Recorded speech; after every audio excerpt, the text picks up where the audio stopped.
I've actually got to the point with Ghost of Tsushima, by the way, where I'm just sitting there now going, I don't actually know if I want to do the story anymore. I've done too much.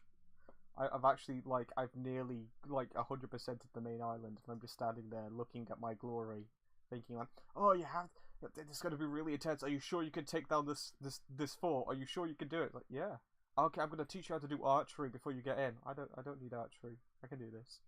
Okay, well, just hold back until I say. No, I'm just going to walk in through the front door. No, don't do that. You'll get yourself killed. No, it's fine. It's fine. I could probably take Castle Canada by myself at this point. Right. Okay, we are live. These are things we now know. We do like being live, and being live means that we are not dead. Which means that we can talk about things. Oh, fuck. Is the truth, you know? To be fair, during my first playthrough, when I was going through Liurnia, I think I was so enraptured by it, but I couldn't find anything. And then, because I spent so much time there, when I went back then, repeat playthrough, I mean, talking about getting access to the academy is going to be fun, because I sort of I had no and hate idea it. that key was a thing. No idea. I think that's because the first topic of this is going to be dungeons, catacombs, and bosses, so like more of like a generalized thing rather than them specifically. All right. So, what do you actually want to start with when it comes to Liurnia? So, we're right before we talk about Liurnia, we're actually going to talk about dungeon design and catacombs first and foremost. And then we're going to move on to round table. Yeah, I know. So, what do you think of the design of the dungeons and catacombs? The dungeon catacombs. The first, I'd say the majority of the ones in Limgrave are actually alright because they're all different. Every single one in Limgrave is different. Yeah, they're like tutorial. The more you do, yeah, but the more you do, the more you realize this is the same dungeon over and over again, but this time they have a ladder instead of a staircase. Or Yeah, like this is the same dungeon, but in the last dungeon there wasn't a flamethrower here. It's like adding one asset to the same dungeon does not mean it is now a brand new thing. legitimately, I think that once you get to Liurnia, Liurnia, you can do this. Lee, you can do this. Liurnia. There's no R after the. Okay, yeah, Liurnia. Right. I think once you get there, the issue is that all of the dungeons and catacombs from that point forward feel like the exact same. Like, in my brain, I can practically map out what the stereotypical dungeon is. You walk into a cave, you walk through some doors, and then to your right, nearly all the time, there is the boss door, and then you either have to go straight forward and then turn right immediately first, otherwise you go forward to like some optional shit. Keep going, keep going, keep going, keep going. There will be a lever. You pull the lever, you walk all the way back. There might be like a fire trap or something like that there. Often there is the fire traps, the annoying ones which you have to bonk, which the enemies can bonk as well. Then you go for the boss door, and then that's it. You've done it. You kill the boy, and you're good to go. And I'm trying to think. On all the, this is going to sound stupid because I've clearly not cleared every dungeon because I think there's like 102 of them, 108 of them, It's something like that. Yeah. Yeah. So I'm fairly certain the majority of the bosses are just overworld overworld difficult enemies. Yeah. Bang on. It's madness. But like the majority of them, you can like if you turn right at the beginning and go to Kalid first, you're probably already killing things harder than the bosses in the majority of the dungeons. The majority, keep in mind. It's the thing that I can say about the Chalice dungeons in Bloodborne is at the very least, not only are the bosses unique there, but some of them are actually decently challenged. I'm not going to talk about the design of the Chalice dungeons because I think that they're hit Oh and no, miss. that's fair. But the actual the bosses, like nothing feels special about the Dungeons of the Catacombs here. I think that like the first one you probably go to will feel unique because that's your first time doing it. But then when you get past it, it's like, oh, so that's the equivalent of like a collectible in a video game. You know, you do that to earn an achievement. You don't really do it to do anything else apart from like the occasional ash spirit, of which they're abundant in these places. Yeah, but I think an issue with that is it's like you go into this catacomb, you beat a boss, and you get another ash spirit. You just think it, Yeah. and you go, well, after you've started upgrading one of them, the materials are actually quite rare for the They ash are. spirits. Yeah. So once you've started upgrading one, you just kind of go, well, this is the one I'm keeping because it already upgrades. I actually need to look up like it's like I keep calling it like glowworm or something like that by mistake. It's not that.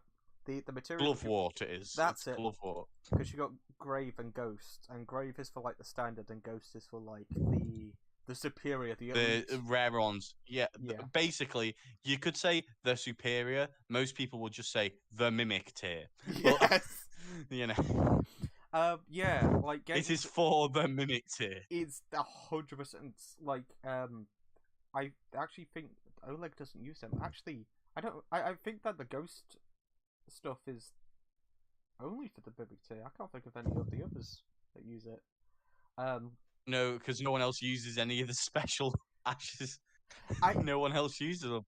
Yeah, I will say that with like the glovewort stuff, it overcompensates towards the end. Like I'm trying to remember the area specifically.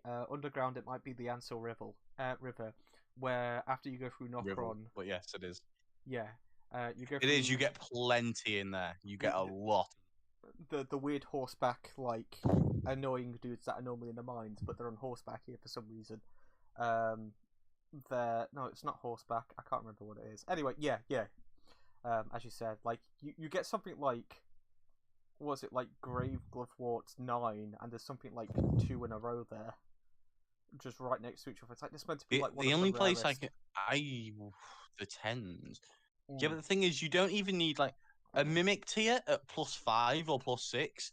If you are also fighting the boss, Yeah, it's still enough to carry you through the entire game. 100%. Because keep in mind, a +10 mimic tier can solo most bosses. So if you get involved as well, that boss is true now.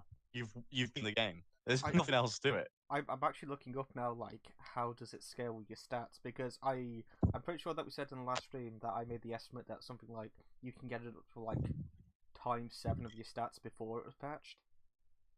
It has your base stats with infinite FP. That's true. So if you, the idea is that it's meant to use like Ashes of War rarer, but Black Flame Ritual. Yeah, bang on. Holy shit. Because for those that don't know what Black Flame Ritual does, it is to the player a very basic AoE of black fire that does damage over time after the opponent has been hit, and it has a high stagger value. Which, for an AoE effect on the player, is completely fair. However, Stomp. give it to an AI. Give it to an AI with a lot of poise, with thousands more health, with infinite FP. Remove its other weapons, so the only attack it is capable of is that attack, and it will win near every encounter. It's mad. It's like legitimately using the mimic tits for a body shield. Like towards the end where bosses spam. Yep.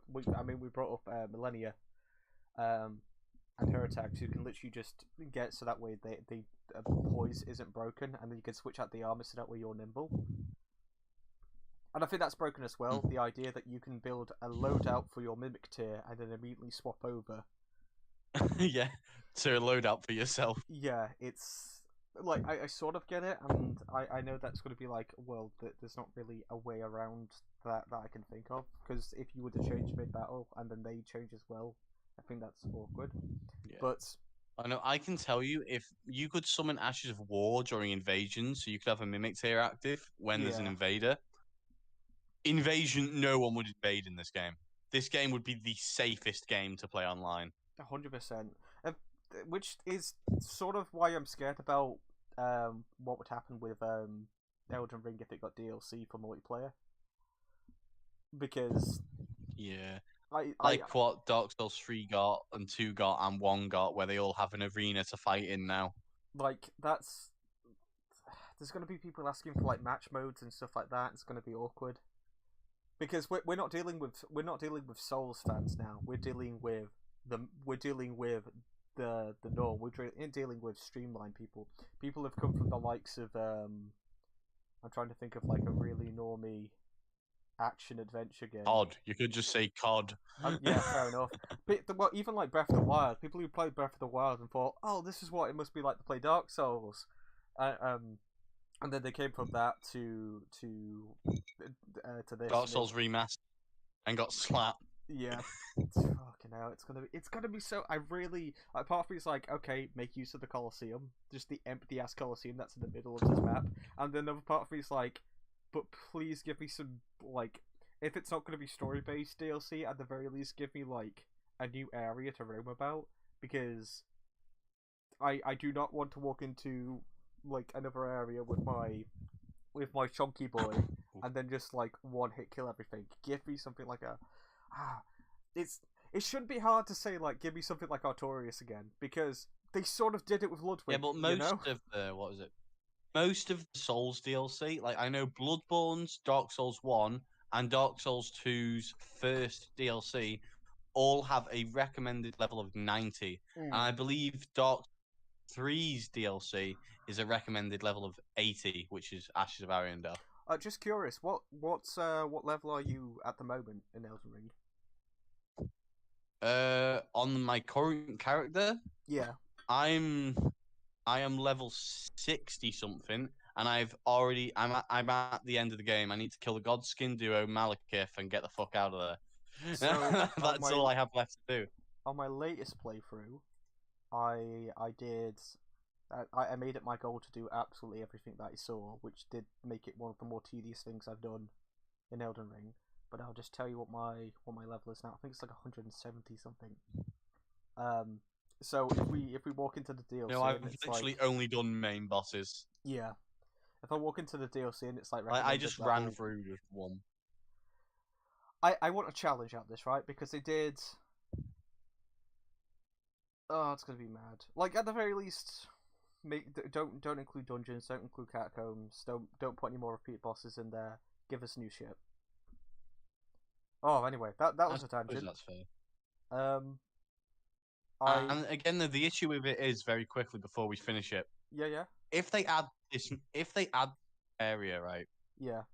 And then because this is an open game, not a linear game, which you have a Dark Souls, despite the fact that you can choose where to go, they are linear games. I do not care what you say. You 100%. Have to complete certain objectives to unlock the next area. So just because you can choose which objective you do first does not make it open world.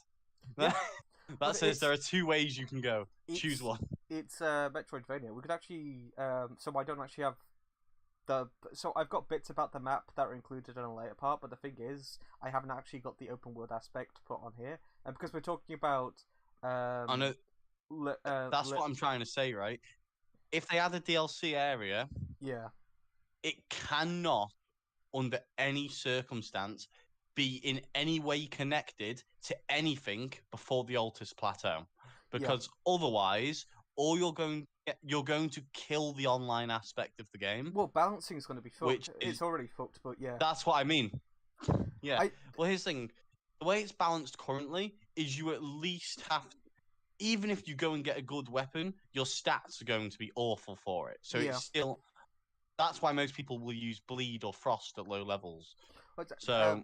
So when I was streaming Ghost of Tsushima yesterday, something that I was bringing up is the struggles and the issues with doing an open world in general, and that's that the developer has to account for the fact that the player can go anywhere. Anywhere. And if you lock it off, you have to have a pretty, like, it can't just be Dark Souls 2 Rebel, right? You have to have a really good reason why they can't go there.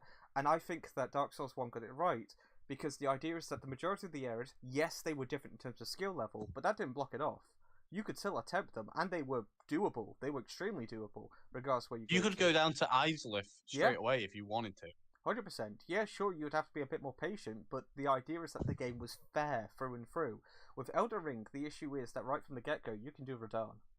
Like, there's nothing stopping you going straight over there and beating like a shit ton of NPCs. And then once you do that, it's like, oh well, now that I've done this, I'm just gonna go get a shit ton of crafting material from the local mines because because Elden Ring has two types of bosses that perform attacks that wind up for way too long, or bosses that do, well, dance patterns, essentially. Nothing Yeah. much. They dance around, and then they usually jump at the end of it, and then that jump gives you a guaranteed like hit on them. Yeah. So And I think with the issue I with know the shit... Go on. I have a perfect example for why I don't think they fully thought through some of the item placements in open world. Oh, definitely not. Right? No. So here's my favorite example of this. Right? Yeah. So do you know what Radagon's Saw Seal is? No. I keep seeing him do the wind up. It's a talisman. Yeah. No. Radagon's Saw Seal is a talisman, right? Yeah. It's in the fort. I forget which fort. It's you pick one of the Dectus medallions up in it, right? It's the one Yeah. that's near the Grail, the Oh, giant yeah, dragon. yeah. It gives you Yeah. +5. Yeah, it gives you. It's the prisoner's chain for this Oh, game. It gives you plus. It's the +5 vigor, endurance, strength, and yeah. Yeah, dex yeah, yeah, talisman, yeah. right? So 20%. So you get 20 levels for I think it's 5% extra damage, which I Does it think is the best trade-off ever. doesn't it like the only trade off to it is that it increases damage by like 15%? That's the only thing that knocks down. Yeah, but the thing is, the amount of health gained completely negates it. Yeah, yeah, yeah. So Like it's everything 23 goes up. levels. That's Yeah, but yeah. here's the thing, right? You can get on the Weeping Peninsula in an Evergaol. I don't remember who the boss of is of it, right? In one of the Weeping Peninsula Evergowls, you can get Radagon's Scar Seal, which only gives +3 to all of those exact same stats. So now yeah. I ask and here's the thing, right? One of these two items, right? So there's an item that gives you +20 free levels. It Yeah. is free level. There's an item that gives you +12 free levels of the exact same stats, right? Which one of those is placed in the open world that you can get within Yeah. the first 5 minutes of the game, Oh, and that's which one not. of those was locked behind a boss? Oh my Hold on a god. second. Why was the +20 in a random chest that you need to go to if you want the medallion? And why? Oh no, it's not even in a chest; it's on a corpse. So the +20 you get just by going to pick up one of the Dectus medallions, which you're told to do very early on. Yeah. And then the other one is locked behind a boss inside of an Evergaol in a part of the game you never have to go to. And it's the worst version of it. Why would you not put the stronger version, Yeah. even if it's just a weak boss, locked behind a boss? God. Oh, this is why I don't do PvP. Because that is every single time that is the first thing I do in every playthrough. I'll admit to abusing it because here's the thing: why would I not take 23 levels it's not on abuse. any build? It's by design. That's the thing, right? Like, that's my thing. It's like if I don't take it and I already know about it, I'm just making the game harder for myself. 100%. And it's there's no reason for me not to. I like it's why I can't believe that like people are looking at this game going, oh, we want an easy mode for Elden Ring for the sake of accessibility. It's like, well, you know what? Elden Ring is the easy mode. Yeah, 100%. But I mean, like, the argument against that is even stupider, right? Like, okay, so you want the game to be more accessible? Play the fucking game. Like, you want the game to play itself. No, here's the worst part of it, right? So you know how I've just described to you those two talismans, right? Yeah. And you think, right, I've gotten. So maybe the thought behind it was you could probably try and justify it going, well, if you get the +5 and then you find out there's also a version. So there's a version that gives you +20, you get that, and then you find out there's a version that also gives you another +12. you're gonna go and get that. No, you can't because they're incompatible talismans. Yeah. You can only have one of either One or or the equipped, other.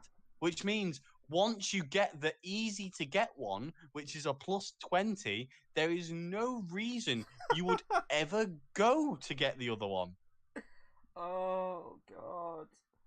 Elden Ring, you make it so hard to say I like you.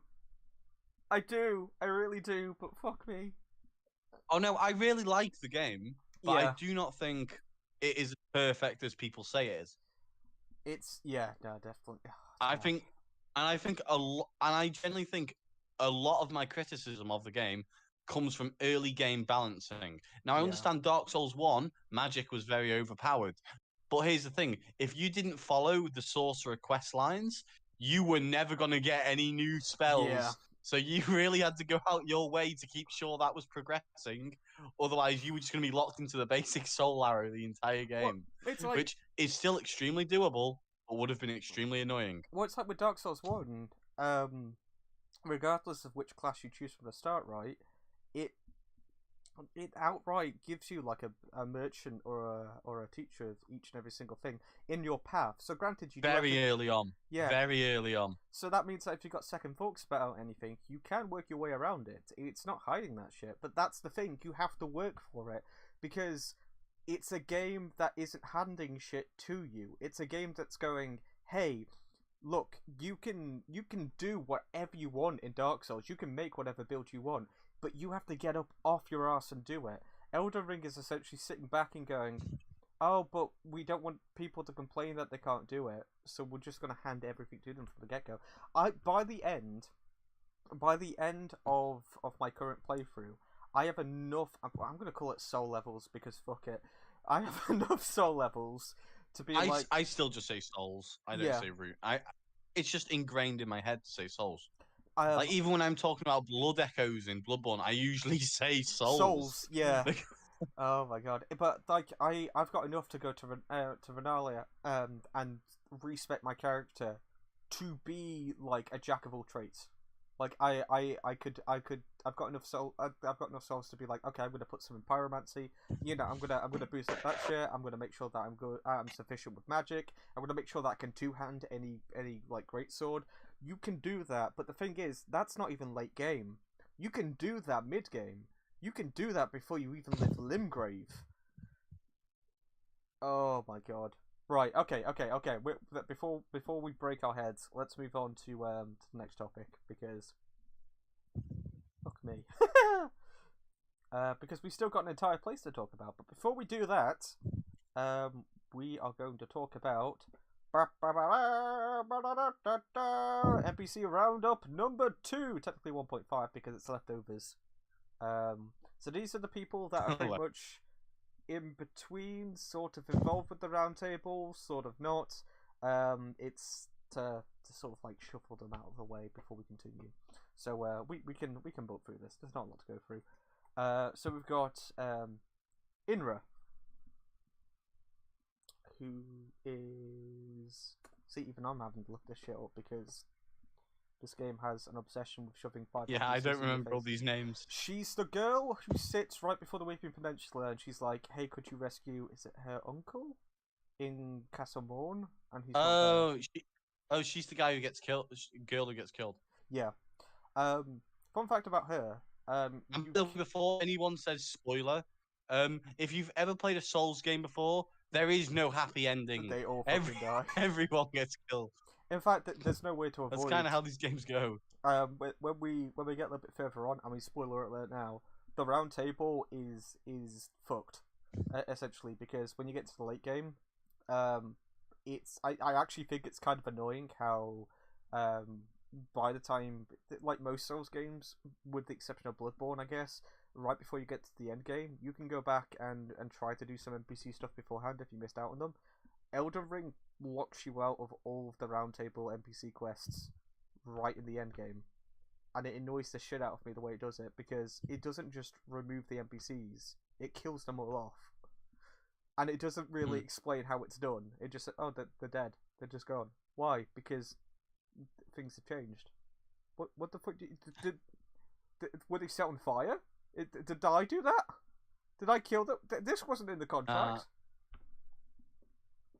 I'm sure probably just played Monopoly, and let's face it, that always ends in someone's death. True. Could you imagine? They were all bored around the round table, and they were like, you know what? Fuck it. Let's break him out. Scrabble, anyone? No, they didn't even get to the game. Gideon just kept absolutely refusing to be anything but the top hat, and that started a fight. We get to talk about Gideon in a bit, or as I call him, Ned Stark. He is bang on identical in my mind. Okay, moving on. Edgar, who is Edgar? Wait, is Edgar the Castlevania looking dude? I assumed he was the guy you frilly encounter. Yeah, the guy you can encounter. You can encounter him in Liurnia as well, can't you? Yeah. If we're thinking of the same guy, I think I know who you're on about. If we're wrong, then oops. Otherwise, oh no, he's the dude that's yeah, no, it is him actually because he's looking for Inra. Oh yeah, I remember because he's sitting on like a random rock, going, "My friend, I will avenge them," and I'm just like, "Okay, that's nice. I don't know who's who your friend." I'm glad you're doing well. I keep thinking of him as like the Castlevania dude in my head because he's got a very he looks like Trevor Belmont. Yeah. If anyone's seen that series, he looks like the Elden Ring version of Trevor Belmont, except he's nowhere near as funny or quirky. No, in fact, that's a common trait for a lot of the roundtable people. Their characters aren't that strong. I don't mind them. I think some of them are alright, but it's more like the concepts of these characters more interesting than the characters themselves. So like with Irina. By the way, you can find Irina's. I'm just gonna keep saying it's her uncle because I can't remember what relative it is. You can find him, but I'm pretty sure that the idea is that he invades you in a location that makes no sense. Because having NPC quests in a localized He invades you in a little shack that is near the Pot Village. On the western side of the Lakes of Liurnia. He invades you there, and I was like, "Why are you invading me exactly?" It's went to the Weeping Peninsula first, and you met her, and then you've gone all the way down to Castle Moor, and you probably thought that the quest line was broken, like I did, or that it was the ghost sitting in the cell. Because I kept thinking it was that one ghost that when you drop down, and there's those slimes that are in there. I kept thinking, oh, it's him. Oh, okay, we're gonna get you out, and he's just there like, I've given up on life. Okay, that's cool, but your niece wants you. We gotta get going. Life sucks. Okay, we gotta get going. Everything sucks. Okay, you know what? Fuck you. I'm gonna fight Misbegotten Guy. And then you go back to her, and she's gone. She's gone or dead. Get the Game of Thrones reference. Yeah. Bail out of here. Witch Hunter Jaren? I actually do remember Jaren. Isn't that the guy that gave Goku a run for his money? Yeah. He can help. I'm just kidding, people. I'm just kidding. Please. I'm not. He's fucking weird. He can help you out with. I think he appears at the Radahn fight. I don't know where he appears beforehand. I think I always meet him there. Yeah, actually, I'm looking it up now. Redmane Castle. That's where you first meet him. Yeah, not a lot to talk about him. His questline interjects with Seren's, and I haven't done a lot of Seren's questline because she's there. She talks. She gives me spells, and I'm there like I don't want spell. Yeah, but you must have spell. You've got a scroll. It's been a while since I've read something like this at the academy. She says every time you give her a scroll. Yeah. Okay. Moving on. Yeah, I've not done her quest line at all because I've not done a magic build yet. I did a bit I'm of thinking it. It's going to be my next build. I think because I've done what was it? For context, I have a strength build. I've not finished the game with it, but it got to a point where I realized how overpowered that character was. I was like, I am just breezing through this game. Yeah. Like I'm 5 hours in, and my next boss is the fire giant. Keep in mind, 3 of those 5 hours, I wasn't doing anything. I was wandering around collecting things that would boost my build up. And when I finished, it took me count them, 2 hours to deal with Godric, Renala, Radahn, and Morgott. And Fire Giant is my next boss.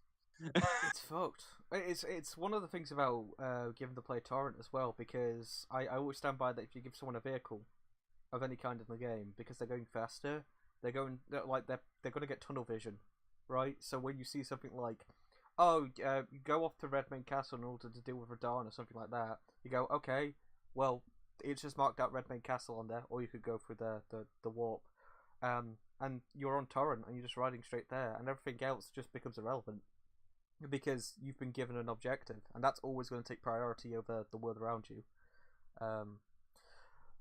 Which is, it's why it makes other games a lot weaker than people give them credit for. Breath of the Wild. Sorry, I sneezed. Oh, that was a bad sneeze. It like glitched the stream and everything. It went there for a second. Oh, sorry. I was saying that Breath of the Wild is worse off. I mean, sorry, that was a bit of an elongated sneeze. It almost sounded like I said words then. God, I'm gonna have to talk about that at some point, aren't I? That's a game that I'm gearing up to talk about at some point, because that was the first game. Very quickly offshoot. I feel like that's a game I still very, very enjoy, but I also don't think it's as perfect as everyone says it is. I think that was the first game I experienced. Honestly, I feel that's my opinion on most games. It's the same, to be honest. That was the first game I experienced this current line of 10 out of 10s that I was just like, really? Like, don't get me wrong, it's not bad, but like when we get onto the UI, I will start controversy. I'd give Breath of the Wild a 6.5, 7 out of 10. That's right. Controversy time. 5 leaning against the 6 for me. And do you want to know why? Why I score it so low is the majority of it. I do not mind weapon durability. I do mind when I get an ancient sword that's been used by some robot for tens of thousands of years and it's completely fine, and I swing it 5 times and it breaks. To be fair, I once again, as you said, like, I don't mind weapon durability, but Dark Souls had it right. You know, weapon durability happens. Okay, well, all I have to do is go to this one guy, and then he does it. Weapon durability in Breath of the Wild, well, it's fucked, isn't it? You swung your sword, it shattered, nothing left of it. It's gone. You can amend them, but the resources go against that. You might as well make the sword from scratch, in which case you might as well just go get a different sword. Versatility doesn't work if you're being tunneled into doing back to Elden Ring. We're going back to Elden Ring. Oh, sorry. It could be interchangeable, to be fair at this point. We're going to talk about UI, so Breath of the Wild will come back up soon.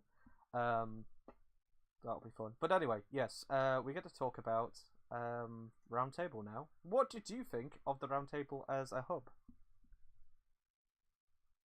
As a hub, I like it, but I don't like the fact that the hub itself has Stonewood key slots, which if you pick the Stonewood key as your like beginning item, you might think, oh, this is really important, I should open this up. There's nothing in there. The first one's a red herring. Nothing. I think it gives you like there's a cooking pot or something like that in there, but that's it. But the cooking pot's irrelevant because if you get the crafting stuff from Kale right at the start, I'm pretty sure Kale, that's it. Yeah, I'm pretty sure that's one of the things that you can get for like 200 runes or something like that, so it's irrelevant. Oh god. The Roundtable for me, I was really disappointed by. I love it as a hub for characters to come to, but the issue is that when you get there, like, this is gonna sound, in comparison to how we talked about the narrative of this game, it's a bit similar here. The Roundtable's got nothing intriguing about it. It's just there. No, do you know what I hate about it? Do you want a big hate of mine? Go for it. This is the only game out of every game they've made since Demon Souls where for some reason they have the merchant where you can buy upgrade materials and the merchant upgrade on opposite sides of the hub. Oh my god, yes. The weird gauntlet you have to do. Oh, I need 1 more stone. yeah, I need one more stone to upgrade this. Guess I have to back out of this menu, walk another 30 seconds over to the other person, buy it out of their menu, exit it, walk another 30 seconds back just to click one button to Oh my upgrade your God. weapon again. No other game has had that. You know what the worst None part of about them. that is? When this game first came out and it wasn't patched and the performance was shit, that staircase, that fucking staircase you have to go down, kept falling through it. Went down there and the world just wouldn't load in. And it wasn't like that the game was running poorly. Like, the game was running at like a solid like 60 plus frames per second. It was like smooth.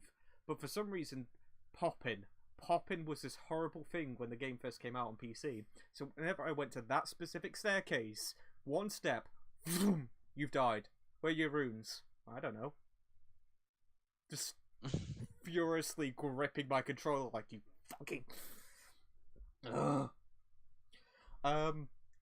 In terms of the layout, I sort of like it. I do think that there are like this definitely felt like that they were trying to make some form of callback to Demon Souls a bit harder.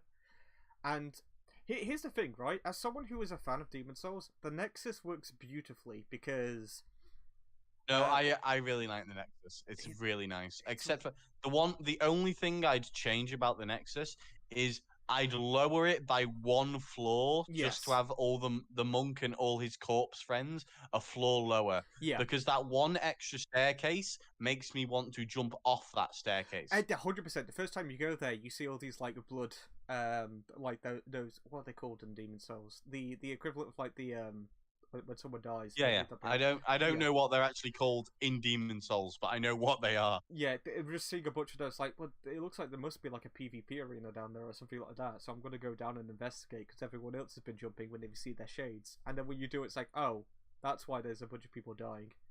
But yeah, in terms of a hub, the Nexus is great because it does, besides for the crafting, it does manage to group a lot of the stuff together. It prioritizes locations for what build you're going for.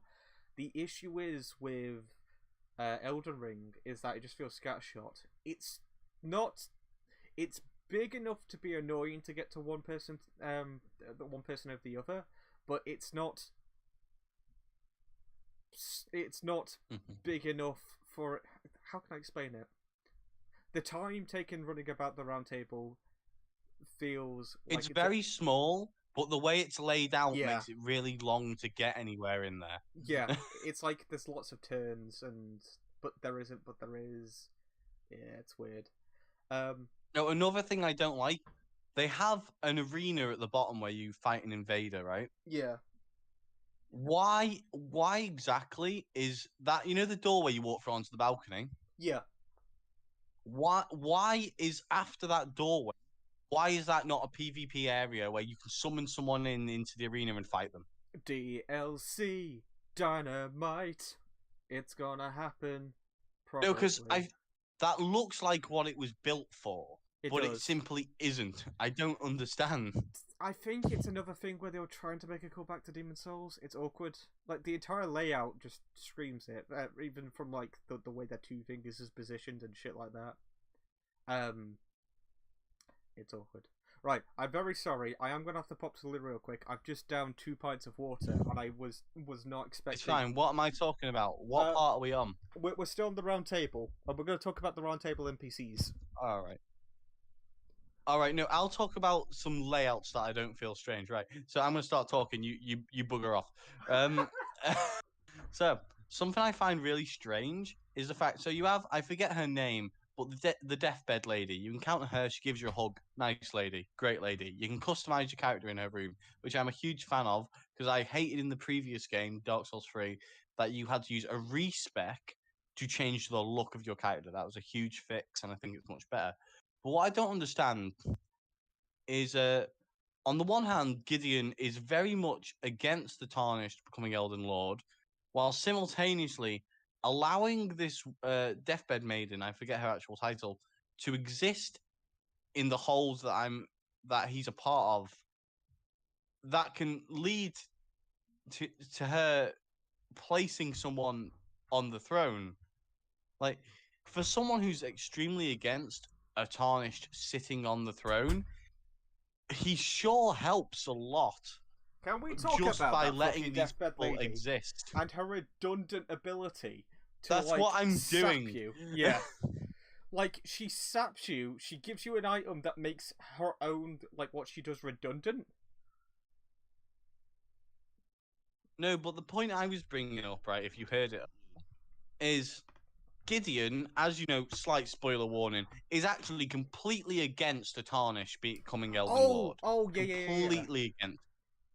Right? Yet, he allows, like, he's running this place, right? He's running the place. He allows these people to come in and go, oh yeah, we're going to help put a Tarnished on the throne. And he goes, that's a great idea. But then halfway through the game, he goes, no. And so I don't understand where his motivation was coming from. You know what? I don't get it at all. That's even more mad, right? Because you're right that Fia is her name. That's it. But you've also got the Dung Eater, who everyone just let the Dung Eater in. Can we just picture that for a second? The Dung Eater walked it through everyone. Yeah. Like I know he's just a shade, but the shades still communicate. They are still that person. They're just like how do I put it? Like they're literally like an interdimensional version of that person.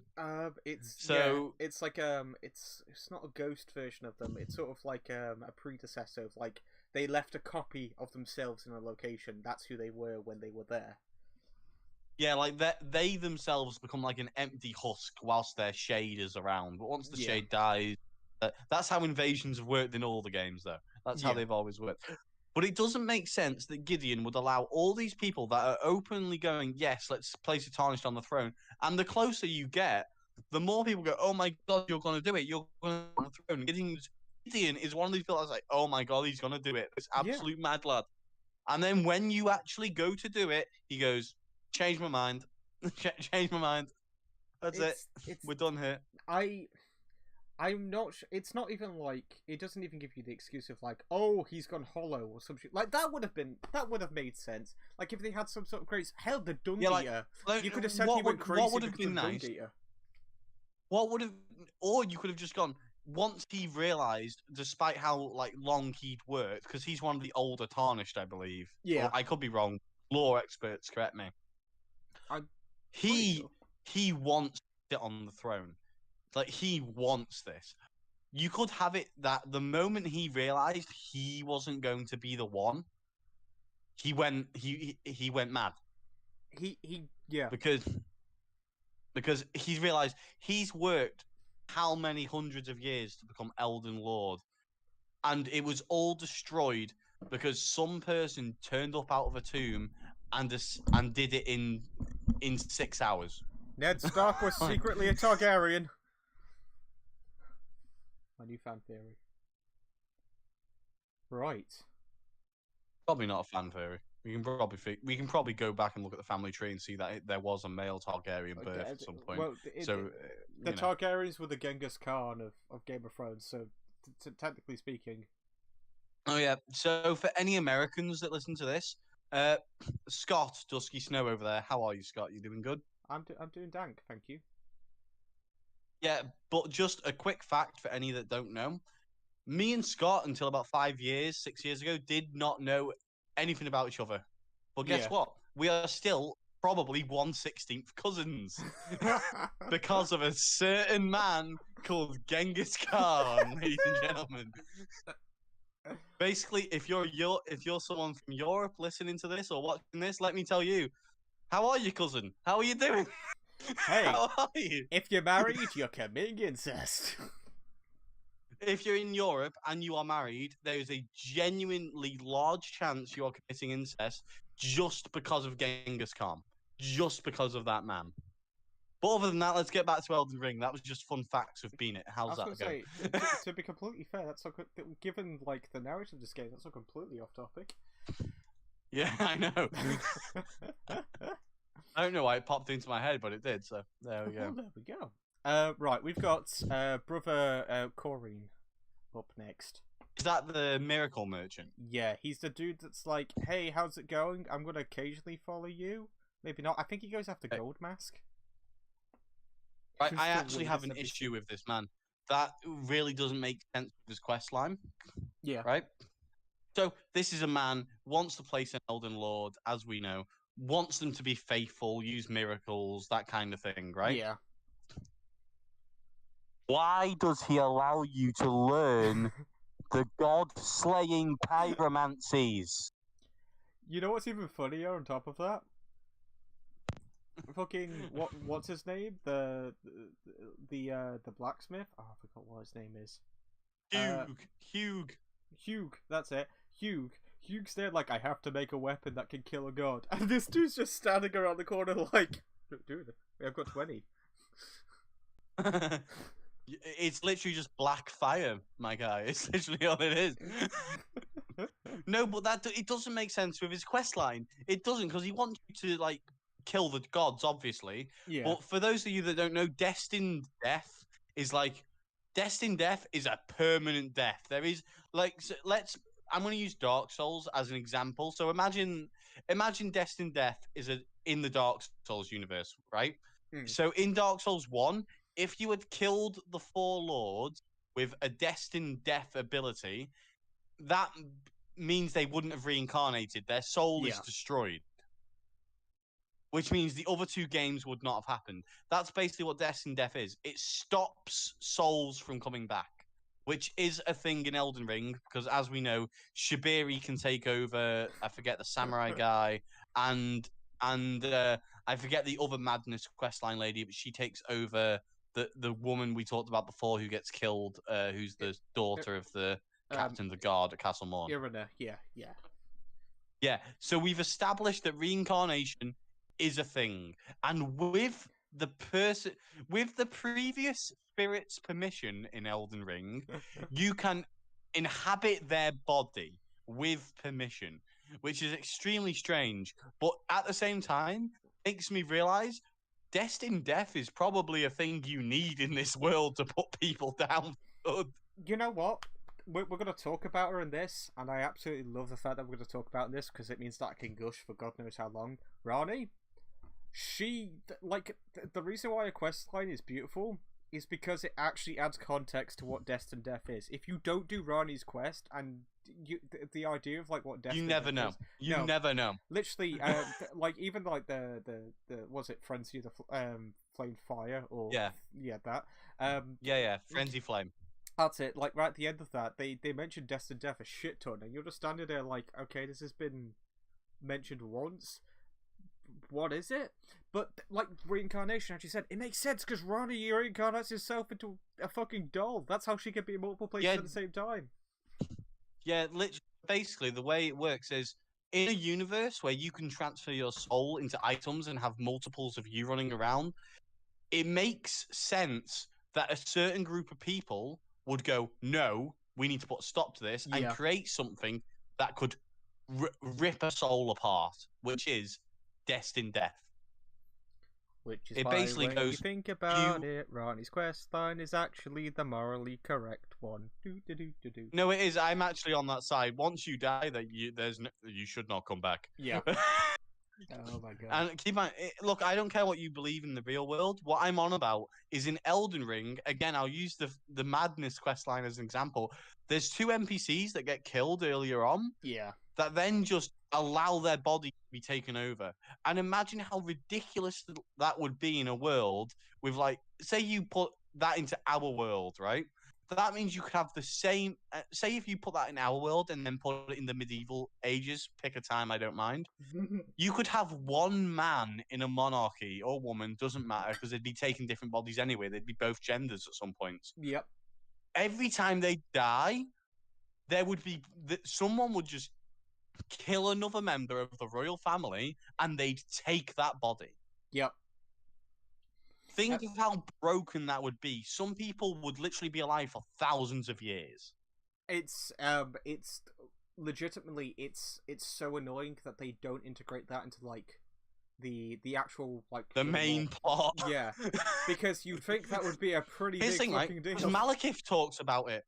Because Malekith's the guy that put a stop to the cult because they were going too far with Well, it because they tried killing the gods. You don't get context for Malekith unless you do Rani's questline either. Malekith is just like this random Shows hunchback up, dude. he shows up. Like, it's insane, right? Because right now we'll By get the to way, it. in my opinion, Malekith is the best boss in this game. Oh, absolutely, Malekith is. It's actually mad, right? I know we're not at him yet, ladies and gentlemen, but let me tell you, his lore, his voice actor, his Oh my God, actual his voice actor. gameplay, it's all perfect.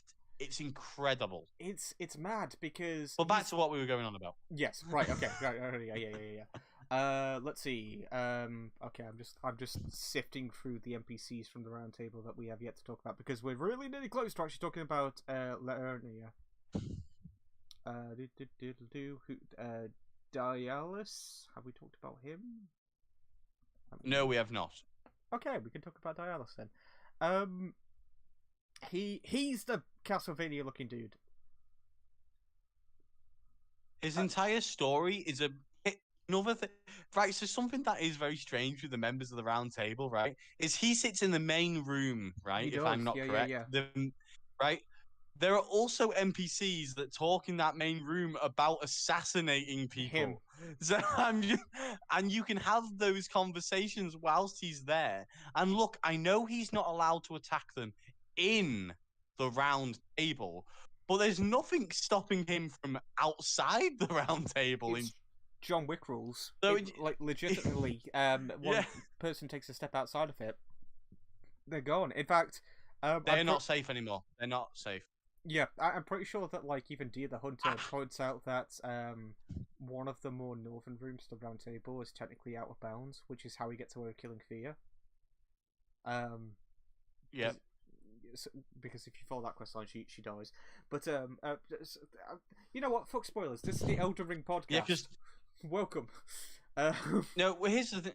Yeah, I was gonna say like, look, and also it's been 6 months, and it was a huge release. This isn't like some small little indie game release where you have to be like, oh, in case you've not played the game. No, you're either here because you've played the game or you're looking to buy the game. And there's no other reason to be here. Let's be honest as well. With all the side quest stuff and all the main narrative stuff, you're not going to know what we're talking about. You didn't know this shit, even if you played it.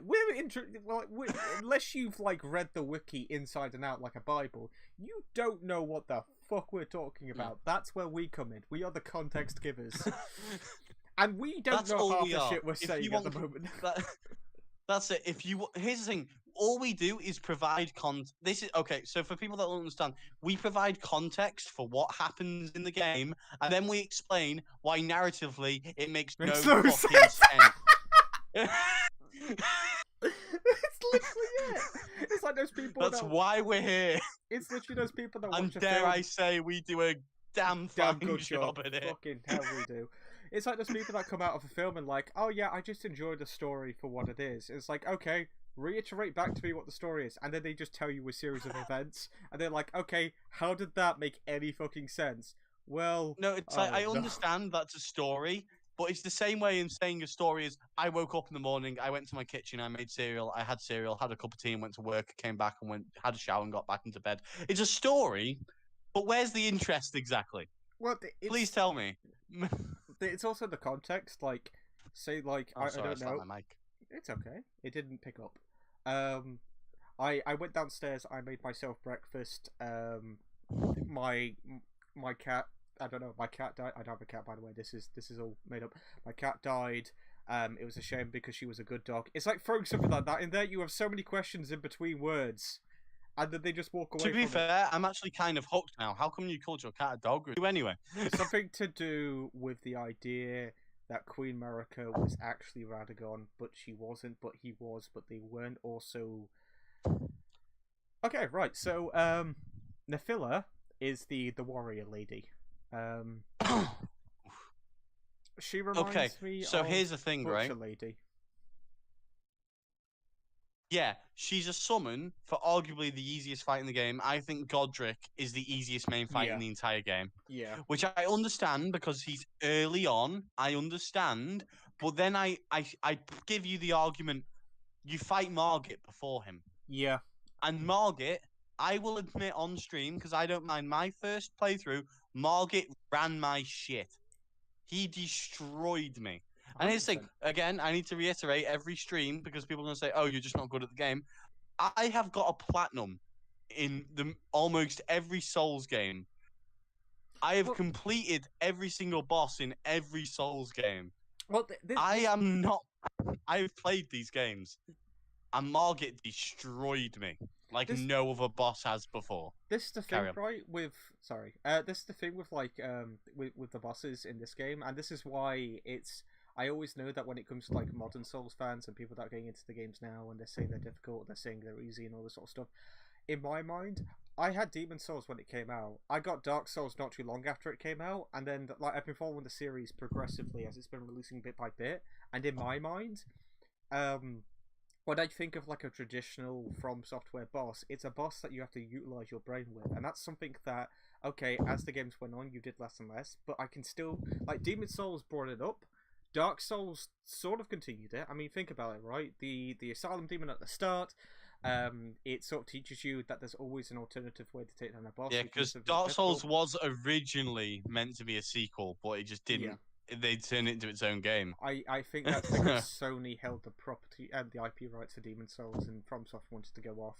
But yeah, so you did the Asylum Demon, which taught you that there was always an alternative way around most areas and an alternative way around to fight boss. Because you did the Asylum Demon, when you go off to fight the Taurus Demon, you look at the ladder, you see the archers up there, and you think, okay, take out the archers first. Oh, I'm up here now. I did what I did with the Asylum Demon, so I can do that here. Capra Demon sort of does that, but you get the idea, right? There's always something to learn in those games. So when it went to I'll say Dark Souls 3 onwards. Do you want to before we finish this? I was going to say before we finish that little line of topic, I'd like to point out with the Capra Demon, if it is too hard, which for some people it is, for some people it is too hard. Something you can then do is go back to filing and explore a different direction. Yeah. Because there are other ways to go. 100%. And then you can come back later and Capra Demon will die in 3 or 4 hits. So even if you struggle with Capra Demon, which is meant to be the third boss, yeah, you can just go back and go another way. Yeah, something that I can say about the majority of bosses in Dark Souls, even if they're not all incredibly well designed, they are still fair. So going from that forward, I'll say that Dark Souls 3 is probably the first game that really made me think, okay, From Software have picked up some really bad habits here in terms of how they make their bosses. Because now you're not using your brain, you are now tapping a button in rhythm, or you are tanking, you're doing DPS. And that's what Elden Ring is. Every boss is a DPS now. And it's... No, that's what I was going to say. I need to agree with you. Because here's the thing. People are going to hate me for this. Dark Souls 3 is easily my most played Souls game. It was the most active when I got it. I got it as soon as the final DLC was released. Because here's the thing. I never had like a Wi-Fi or anything. So I got Wi-Fi. I got Dark Souls 3 on the Xbox One. And I played it and I loved it. However, because I'd played Dark Souls 1 before, I'd never completed Dark Souls 1. I played Dark Souls 2 before, I'd never completed Dark Souls 2. I'd played Dark Souls 3, and within about 5 days, I'd beaten Dark Souls 3 on my first playthrough. Yeah. Which I was very pleased with, but the more I played it, I've done a near hitless run of Dark Souls 3, which obviously other people have done hitless, so they're much better. They're better than me, obviously. I'm not going to claim to be better than I am. But my point is, my record so far is 4 hits. And that's me. I'm not an expert on that. My point is, I'm not an expert on that game. I just know how to get through it. I know where the weapons are. I know where the rings are. I know how to get through the game with a powerful build. And if I can do it with only getting hit 4 times, a new player is going to breeze through that game. 100%. Because, again, I am not incredible at this game. I do not claim to be. But I do claim that the game is incredibly easy. That's the thing, right? It's all down to the fact that telegraphic attacks, okay, a boss needs to be readable. That's absolutely fine. Most bosses in Dark Souls 1 and Demon Souls are readable. That's one of the perks of those games. But you should not be able to go from beginning to end of a game like that and then go, well, okay, I know exactly what to do and when to do it in the exact order, like a sequence of events. A boss should be reactive, depending on where you're standing, what you are doing. The boss should then react to you appropriately. Yeah. You want a good boss from Dark Souls 3 that gives you example. The only roadblock boss that I can think of in the entirety of Dark Souls 3 are the DLC boss. The DLC bosses. Yeah, 100%. And here's the thing, which bosses do you think I'm going to say? Because I'm going to say that it's two bosses, right? That I think can stop you. Well, spoiler for the first one, there's only one boss that can really stop you in Ariandel. But in the final DLC, in Ring City, there is one boss that I've seen give players a hell of a time, and it's actually not the one you think it is. So I'd like to hear which one you think I'm going to say. Okay, so for the first one, Sister Frida. Obvious, it's fairly obvious. It's either that or the Grave Tender. I'm not gonna lie. Yeah, that'd be. To be fair, I don't even know why that boss is there.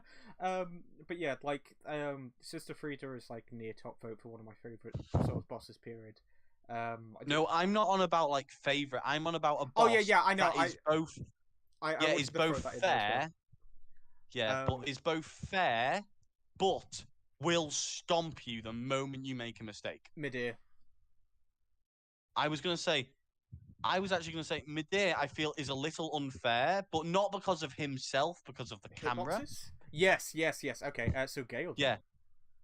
No, I was going to say the Demon Prince. Oh, to be fair, that's yeah. It is an extremely fair fight. In the first phase, there are two enemies, but both enemies are very susceptible to damage because they are two dying demons. They are literally called the Demon in Pain and the Demon from Below. They are near death. That is why they are so weak. Then they become the final living demon, and they become, because they are the final demon, the Demon Prince. It's at that point, every attack he does is fully telegraphed. But if you get hit, it's your fault, and it's going to hurt. You know what? That's like, and even when you think about it as a multi-boss fight as well, it's incredibly easy to keep them both. Their body, what's it? Yeah, separate.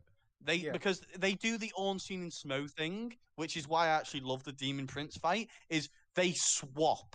They literally swap. If you start wailing on the ranged attacker, it will jump back, and they will both of them switch forms. The other one that you've been running away from because it was melee will turn to ranged, and the one that you've been running at to melee will become a melee boss. Yeah. So you have to swap.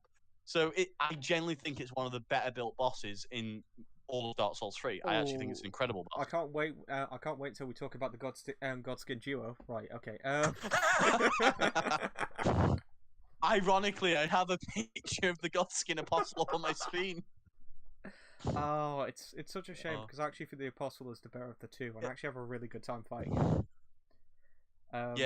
No, I like the Apostle. So to get back to it, basically the thing is with the NPC quest lines, they drag you down into a load of bosses, and this is an overview on my part. They make you go and fight a lot of bosses that are just repeats of other bosses with one different boss at the end, and it's normally just a shade of an NPC from the round table. It's fucking insane. Oh, I can't wait till we talk about Gideon as well. That's going to be hilarious. No. Scott, tell me, how many quest lines of the round table quest lines, keep in mind, have their end fight or their second end fight, one of their penultimate fights, be a shade of themselves from the round table? A good 90%. Yep. I think the only one that doesn't is the lady we were just on about. I forget her name. Thea. It's the barbarian woman that helps you with Godric. Yeah. But to be fair, she pops up as a fight if you follow one of the other quest lines as well, though. And the Thea, while she doesn't pop up by herself, she has She has summons. champions Yeah. who are from the Radahn fight, and they can be seen in the round table. I know at least the fat one can, not fat, the fat armor set can at least once. So I'd like to point out, if you want to know what bosses are coming up in the future, just go to the round table, have a look around, and go, oh, I'll have to kill all of you at some point. When we talk about the Radahn fight, I generally had like a really good idea of how that was going to go, and I had like my brain tricked me into thinking that was going to go a specific way, and I was so disappointed when it didn't. So I'll save that for then. But anyway, yeah, moving but on. that is my personal overview of how the quest lines go. But let's go on to the next MP. Sorcerer Rogier, which you technically find in Stormvale, yeah.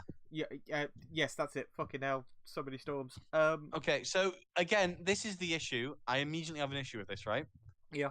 So he becomes, as far as I'm aware, now this isn't to offend a group of people. I need to keep that in mind. This is a game. A video game. It's fictional. Yes. So he becomes paraplegic after Stormvale. Yes. Right? His physical body does, not his shade. That is a very distinct thing you have to keep in mind. Because a shade is like an all-new body kind of thing. Yeah. Right? So his physical, real body becomes paraplegic. He says it was in the fight, he fighting through the castle and getting Godric, right? Now, here's a lore issue with Elden Ring as a whole. It's established that all the people in the Round Table Hold are in your world. I said this in the previous stream. They are in the same dimension as you. They are in the same world. So, if you kill Godric before going back to the Round Table Hold, Rogier's questline no longer makes sense, because if you've killed Godric, who crippled him? Because it's heavily implied Godric did.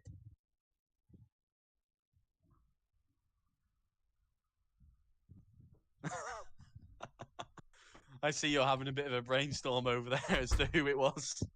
Dude, all I've got in my head is that Godric slammed a hammer into his legs. That's the only thing that's going through my head right now. No, but that's the thing. No, exactly. But here's the thing. You kill Godric before he shows up at Round Table Hold. But as established by the lore of Elden Ring, everyone is in your world. It's not like the other Souls games, which means either Rogier is lying to you, which wouldn't make sense because he gives you a +7 magic rapier, or that part of the actual lore of the game wasn't developed until after the Weeping Peninsula, Caelid, and Lingrave were made. Dude, if we're talking about how much lore wasn't finished in this game, it's insane. Like, as I said, the ghosts, the goddamn ghosts. Yeah, I know.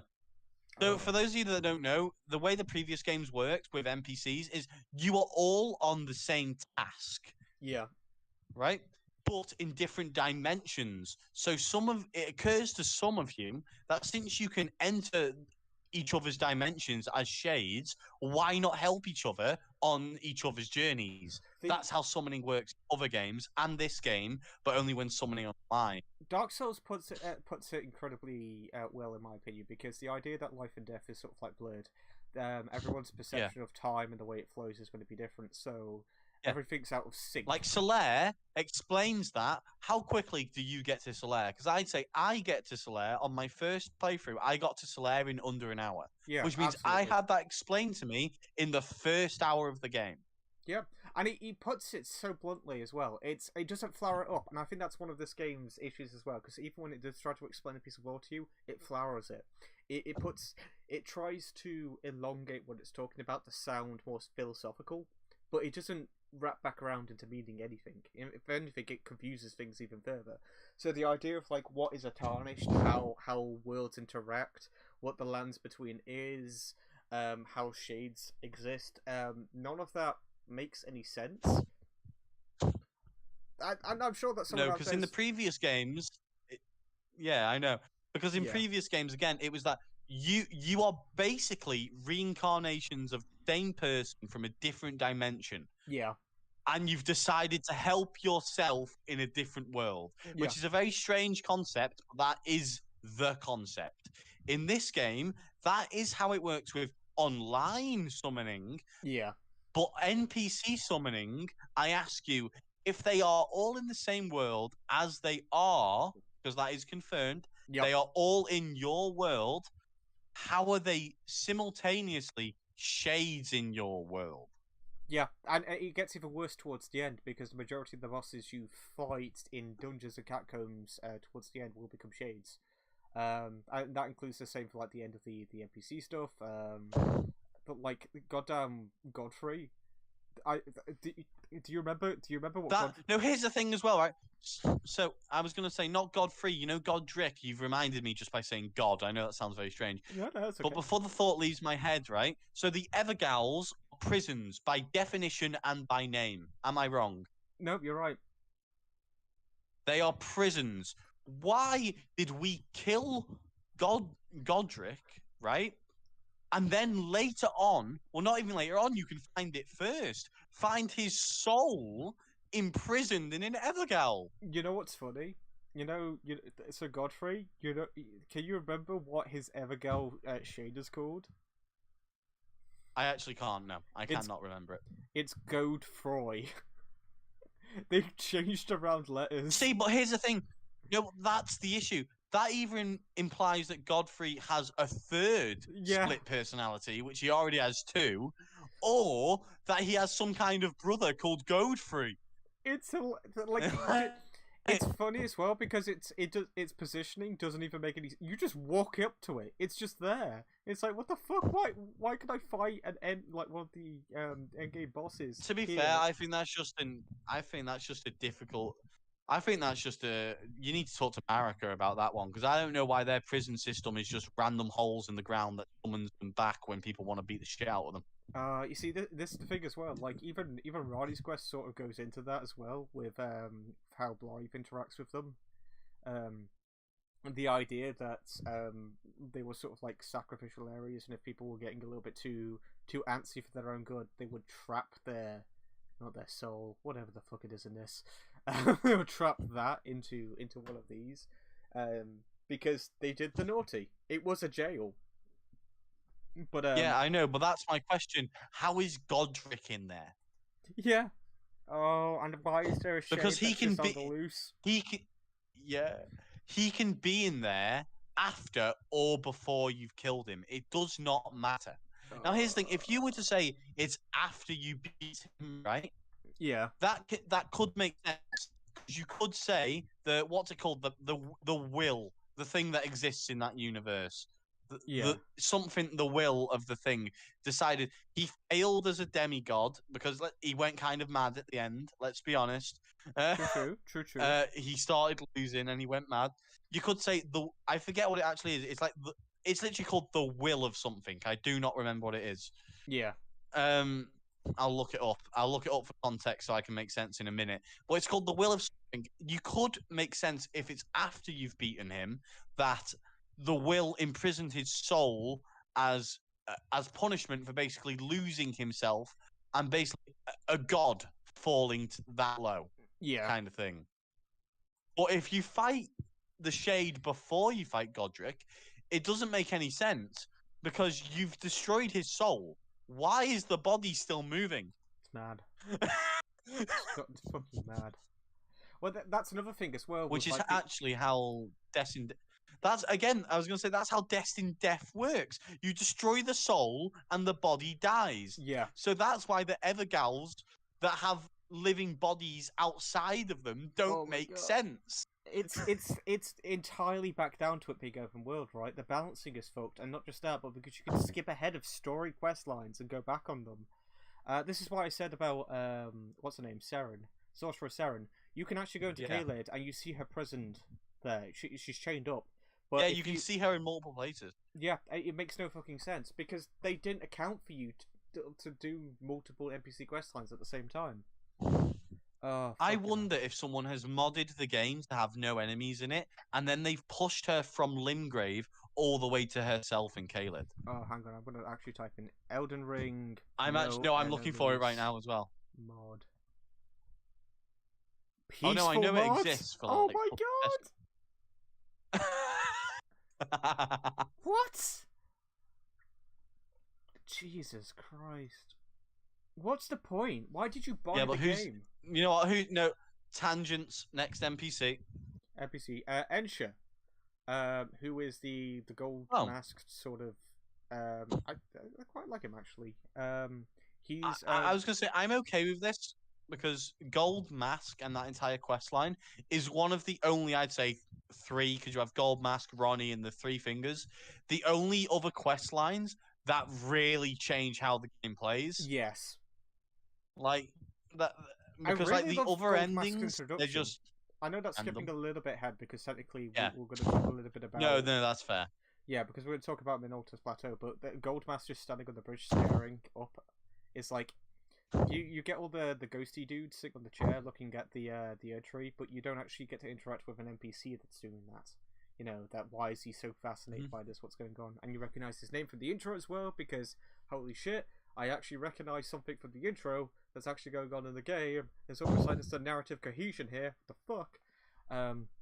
You talk to him, and he doesn't say it. He looks up, and he's wearing a Teletubbies sun mask. Fun times. That is generally what I thought the first time I saw him. I was going, "Is this actually a Teletubbies reference?" Like, I don't know what's going on here. He just turns to you, goes, British TV, everyone, British TV. We could talk about the main husk, but there's no point because we talked about what's the name? Enya. Yeah, we talked about her beforehand, so we can skip over. Yeah. Figure readers and all that sort of jazz. There's not really a lot. They are literally. They're the same thing, except here's the thing. They tell you what you're meant to do, but at the same time, there's a very high chance you've already done it, so it doesn't make sense. Yeah. We could probably skip past the Dung Eater as well, now that I think about it, because we sort of talked about him beforehand. Yeah, and also, he doesn't really do much. He just go down into the sewers, which Shabiri, when he gets the body later on in the mountaintop of the giants, also tells you to go down to the sewers. There are multiple NPCs that tell you to go down to the sewers. Even who is it? This is going to drive me insane. It's the one. Someone tells you. Those two tell you to go there. Yeah. There's one NPC that I do not remember the name of that tells you to avoid the sewers. I don't remember who it is. It's Carry on. It's going to be funny when we actually get to Mountaintop of the Giants and the concentrated snowfield, because literally the only NPC that's there is Shabiri. He's just standing there by himself. Yeah, and like, all he says, "Hey, don't burn your maiden, bro. That's wiggity whack. Go to the sewers instead. Burn yourself." When we talk about that shit, right? We're moving on. So what's up next is actually we get to talk about the area of Liurnia. Liurnia, you can do this. I believe in you. Liurnia. I don't know why I keep putting an extra. There you go. Liurnia. There we go. So we'll talk about Liurnia. We'll talk about the area in general. We'll talk about the academy, and the manor as well. We'll talk about it all. You know what? Fuck it. We'll all right. Yes. So, my first opinion on Liurnia. Yeah. The entire lake area. It looks nice, but it's boring. Yeah. No, I can back that up. I don't. I think it's perhaps the first major example in the game of an area that's there for spectacle over substance. You approach the area after you've done Stormvale and you're like, holy shit, this looks amazing, and I do think it's a spectacle to behold. I do think it looks great, but the second you're down there, there's things to do about the place. It's not lacking for objectives, but it's actually one of the area with like the first. It's the area with like the first quest line that sets off Altus Plateau quest lines, which is the Volcano Manor quest line. Yeah.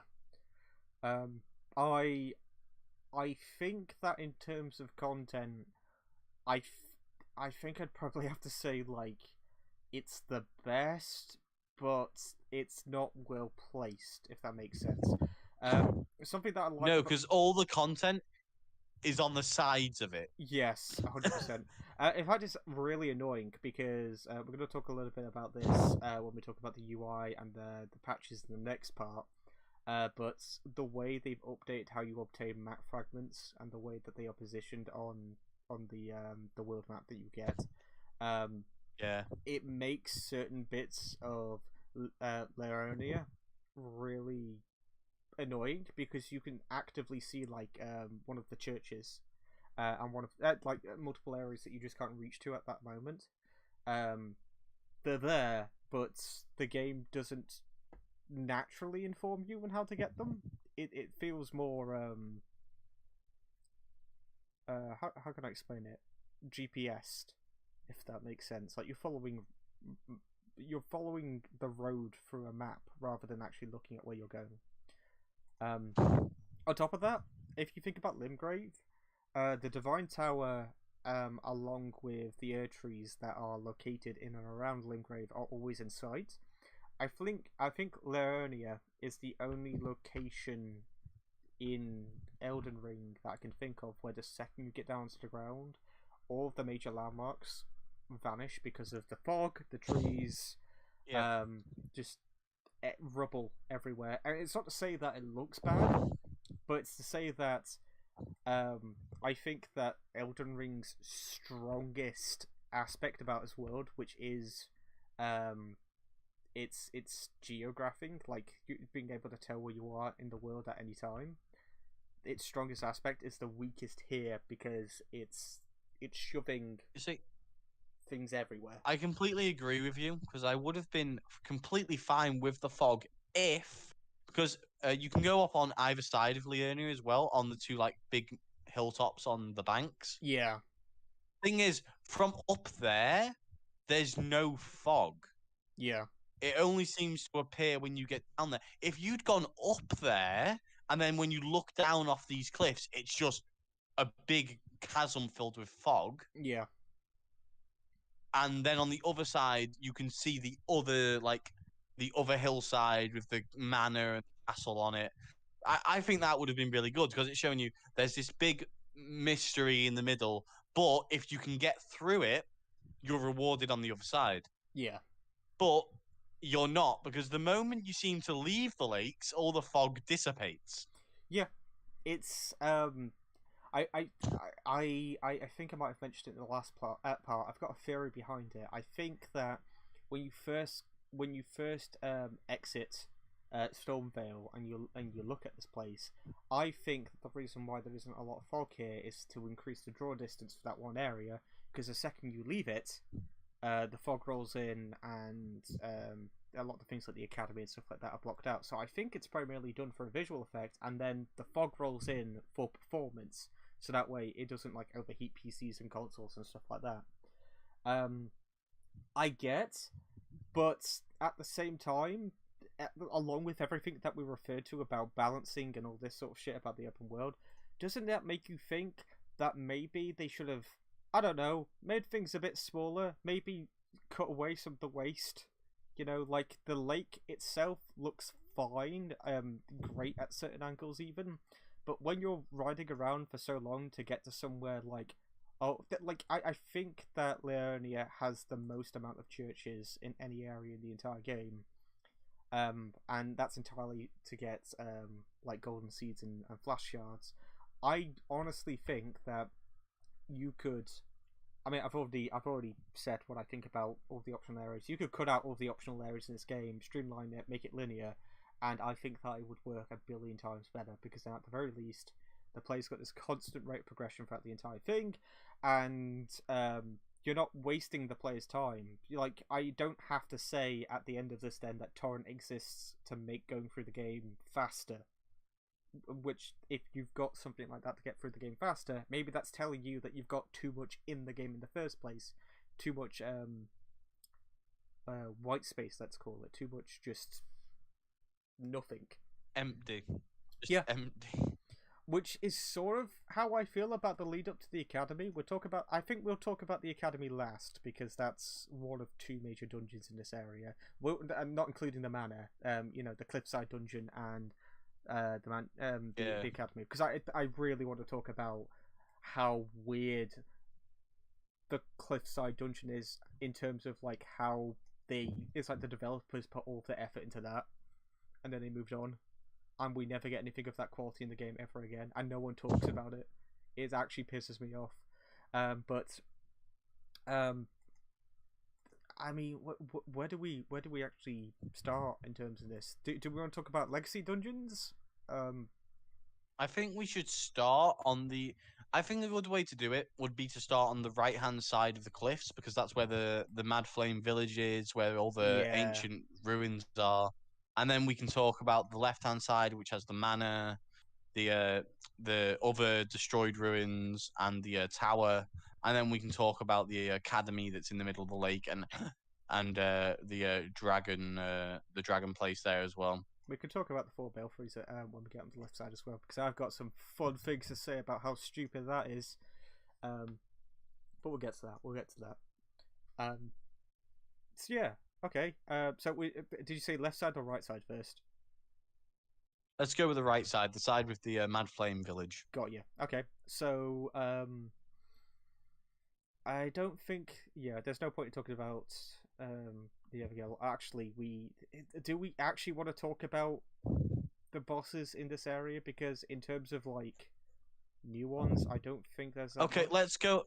I'm gonna go over the only importance that isn't a primary story boss. It's the crystalline. Because that gives you upgrade materials. That's which fair. I personally think should have been on the main path. It is not on the main path. It is completely out of the way and tucked in a corner behind bushes and trees. Which is fun because if you walk through the left side first, you experience this boss out in the open casually, with no explanation as to how, why they're there. Yeah, but that doesn't even give you an upgrade material bell, so you can buy them at the Handmaiden. They only exist in that one randomly placed there. Yeah, they only exist in that one area as well to break your weapons. It's it's quite annoying. But yeah. I like the idea that's a boss that you have to stagger before you actually deal damage on it. I think the only issue is if you don't have a build equipped for breaking poise, this is probably going to be one of the worst bosses in the game for you. Yeah, it's really easy. It will be a slog. Yeah. I like that because there's two of them in the dungeon, they compensate for each other. Like one of them focuses on projectiles, the other one focuses on melee, and because the arena is small itself, you're always going to be dealing with them at the same time. The only issue is if you have a Spirit Ash at this point, this boss is probably going to be one of the easiest. They'll both be distracted, or rather, one will be distracted by the Mimic Tear, causing you just to focus on wailing away at their backs. Because they can shred your health if you're not prepared for them. If they hit you. If they hit you. And that's probably their biggest weakness, right? They are, in terms of telegraphing, they're one of the easiest in the game, but at the same time, even just their regular attacks are so wide that you spend the majority of the time just rolling away or rolling into. I'm pretty sure that if I mean, tell me if I'm wrong about this, but don't they drop it's a Somber Stone in Alt yeah.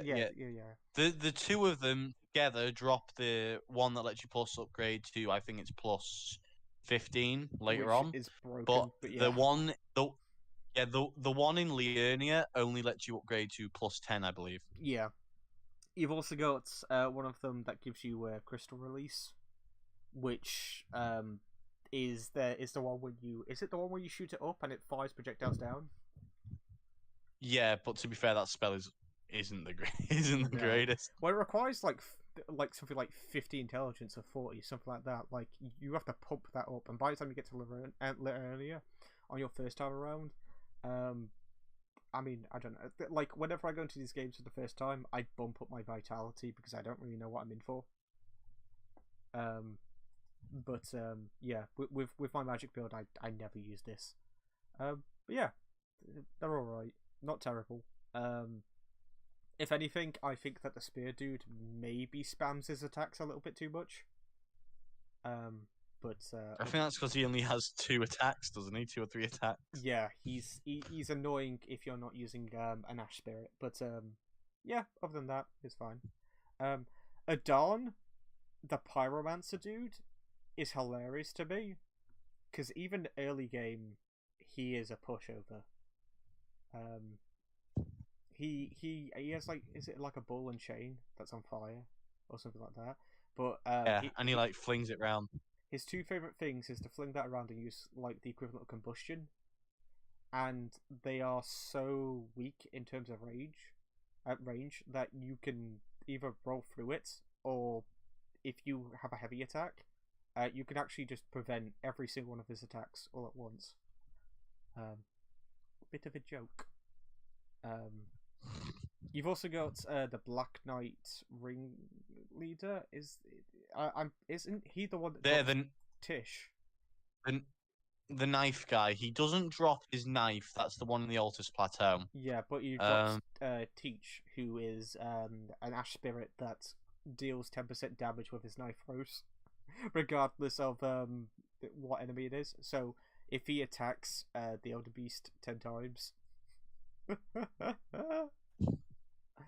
Oh, it's fucked. I think they might have patched that though. I assume they have, because otherwise it's broken. The game's even more trivial than it usually is. Yeah. I think that's also if you buff them up as well, to be fair, but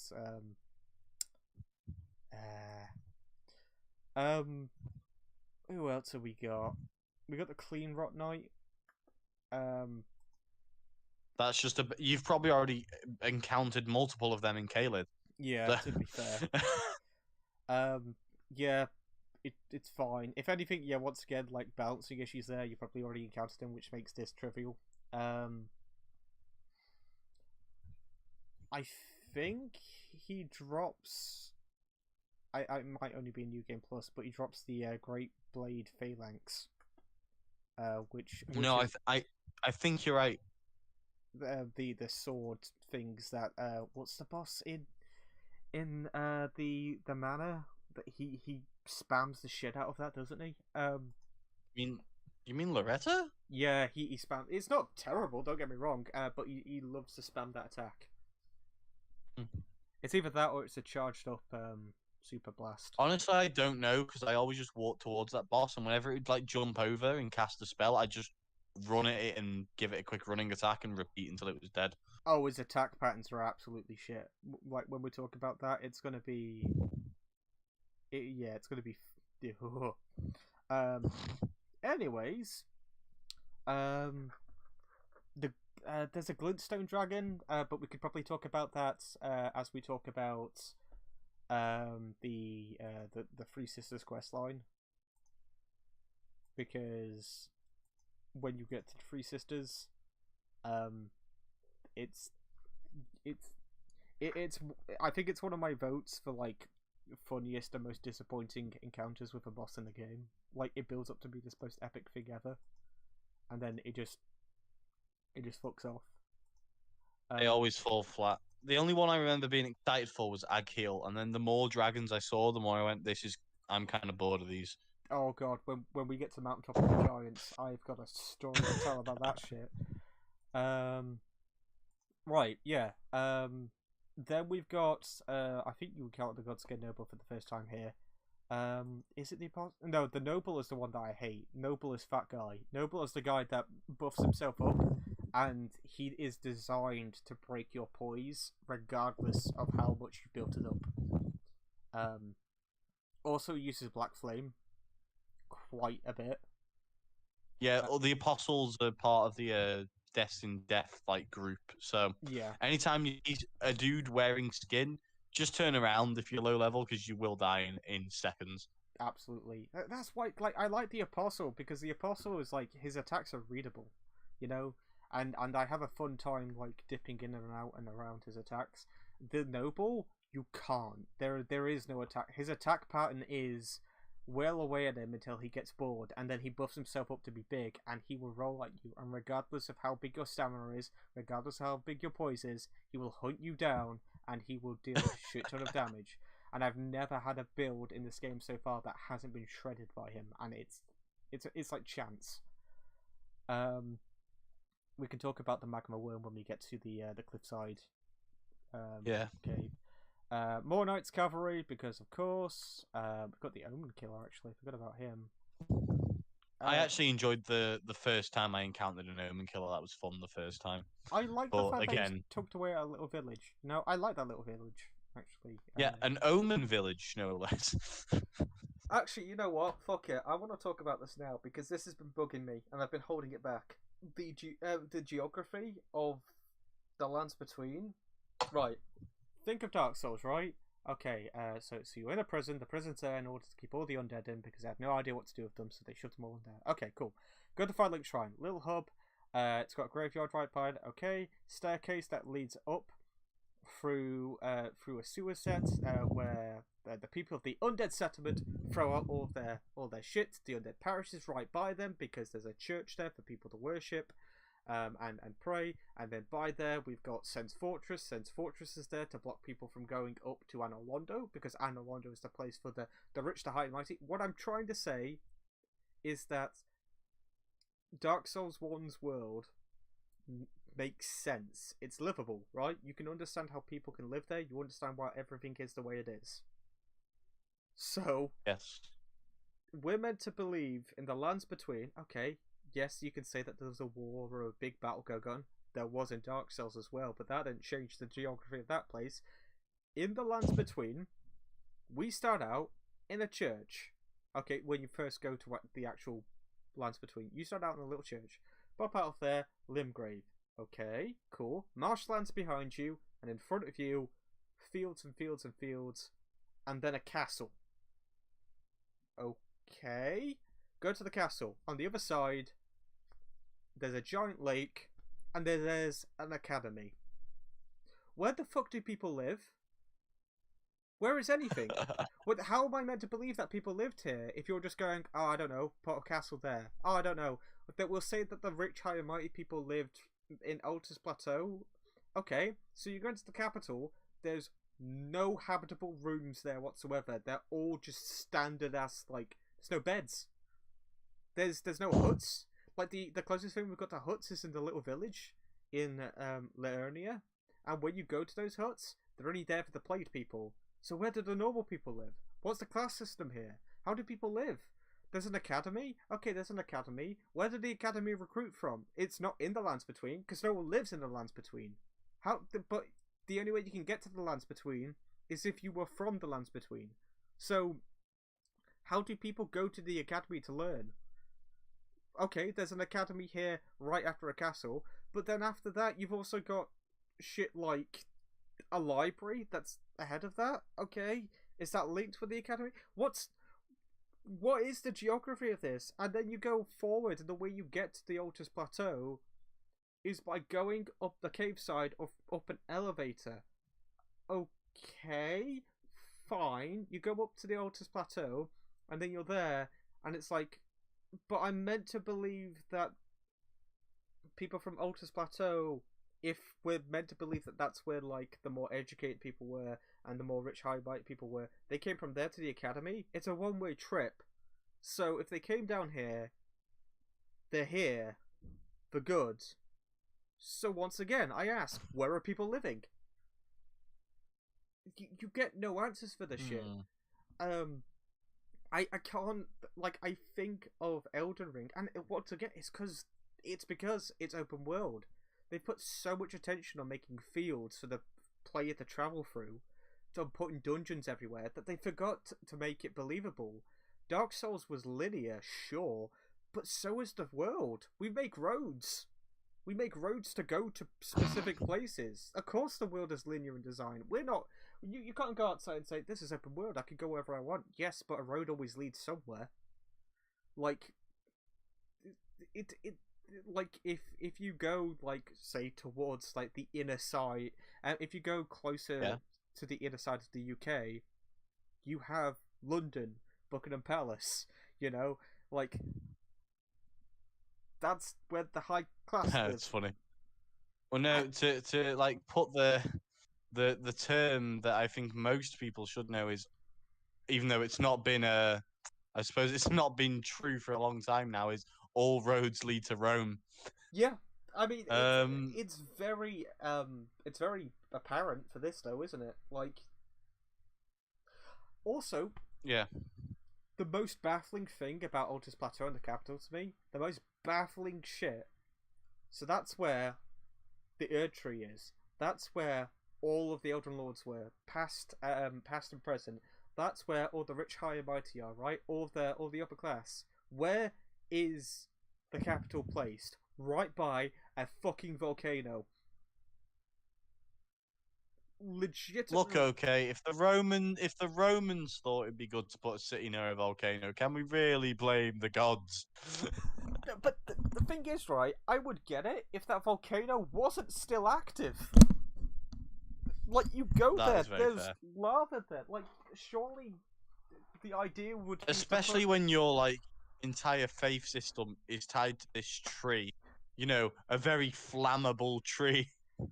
Also, what's right above Altus Plateau? Mountaintop of the Giants. Like, it takes one of those fuckers to fall down, and then you've got a massive, like, catastrophic, like, event on your hands that's happening right below them. They've put the actual capital on Altus Plateau in the worst location they could have possibly put it in the lands between. Altus Plateau should be right where Limgrave is. If they want it to be safe, if they want the rich, high, and mighty to be in the centre of the lands between especially, it should be a place where people travel to. It should be hard to get to. So why... That is the point of a capital. Yeah. But my brain...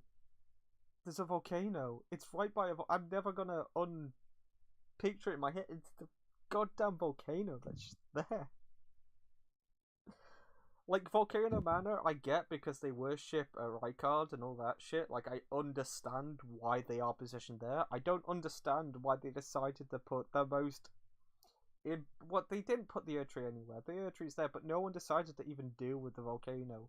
We're dealing with gods here. Gods and demigods. You think that someone might be like, yeah, we should probably either deal with this volcano, or we should move everything. Oh, it's mad. It's actually mad. And the only thing that's stopping people from getting to Altus Plateau is a fucking magma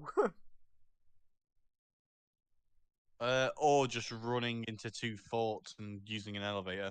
Yeah, true. You don't even have to fight anything to get to Altus. Yeah, you can get there accidentally. It's mad. Oh my god. Anyway, that's my little world tangent over and done with. It's so awkward to me because I keep thinking about the fact that, okay, so why is there an academy right in the middle of a lake, right in the middle of nowhere? Oh, because remember the Duke's archives? You remember how that was by like a crystal place? There was a bit of a lake around there. Remember that? I do, but that doesn't explain why it's positioned where it is. Why is Altus where it is? Remember how Anor Londo was at the highest point at one of the highest points in the entirety of Dark Souls? Yes. So we put Altus Plateau at a place where you have to get up to, and it's okay. I get the reference, but you're still not explaining to me. Like, why is it there?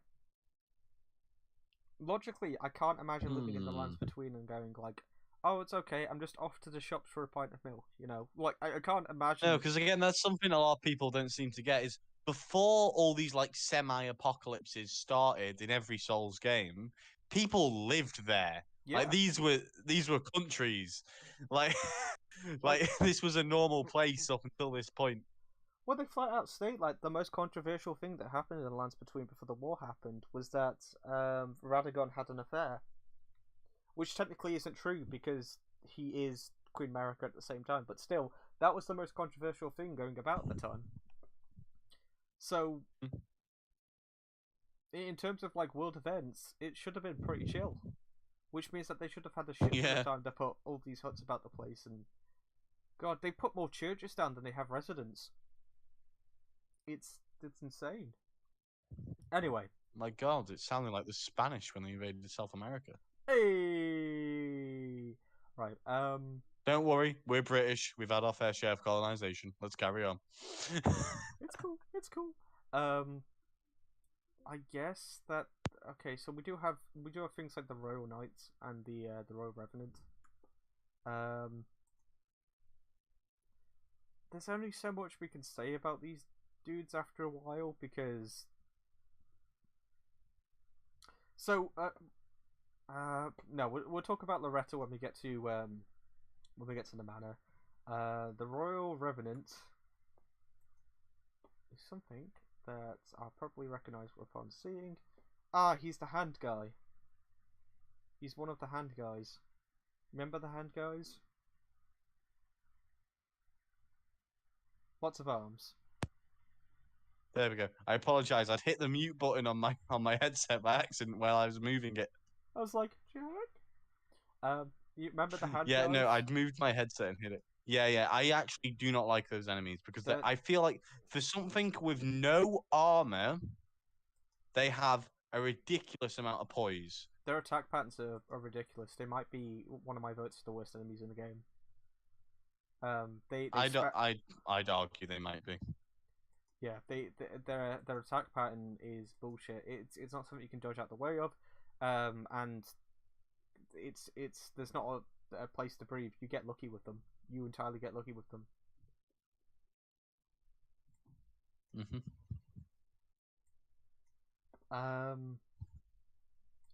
Right. I guess that okay. We've also got the spirit caller snail, but you can guess what a spirit caller snail does. In fact, we're gonna save the spirit caller snails for when we get to what's the place called? Mog. Oh, nice. We've got R2 in here. How's R2 doing? Good old R2. Hello. Do not fret. I have fixed the audio. Thank you for telling us that as well. Yeah, that works better. We got Onyx Lord. I mean, well, let's just go with the summoner snails first, because how many summoner snails are in the game? There's a few, aren't there? Not in Liurnia. I think there's only one in Liurnia. I could be wrong. They flat out become. I know there's quite a few. They flat out become regular enemies when you're in what's it called? Mogwin? Is that it? That area, the tree? Yeah, Mogwin, Mogwin, same thing. Yeah, if you have, I can't believe I have to say this again with another boss. If you have to have mobs surrounding a boss because the boss doesn't have a good move set, then perhaps what you should do is refine the boss again. Woo! Yeah, he can just summon. No, it's fair. He just straight up summons either a Crucible Knight, a Godskin Apostle, or a Godskin Noble. That's his attack. That's what he does. He doesn't exist to be a boss. He exists to summon other bosses, which makes me think, why am I not just fighting a Crucible Knight, a Godskin Noble, or a Godskin Apostle?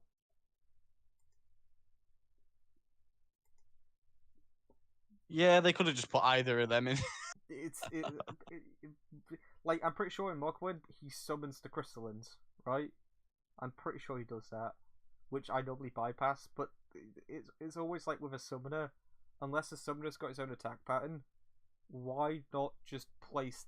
They don't. They're innocent little snails. They're innocent little boys. It makes no goddamn sense.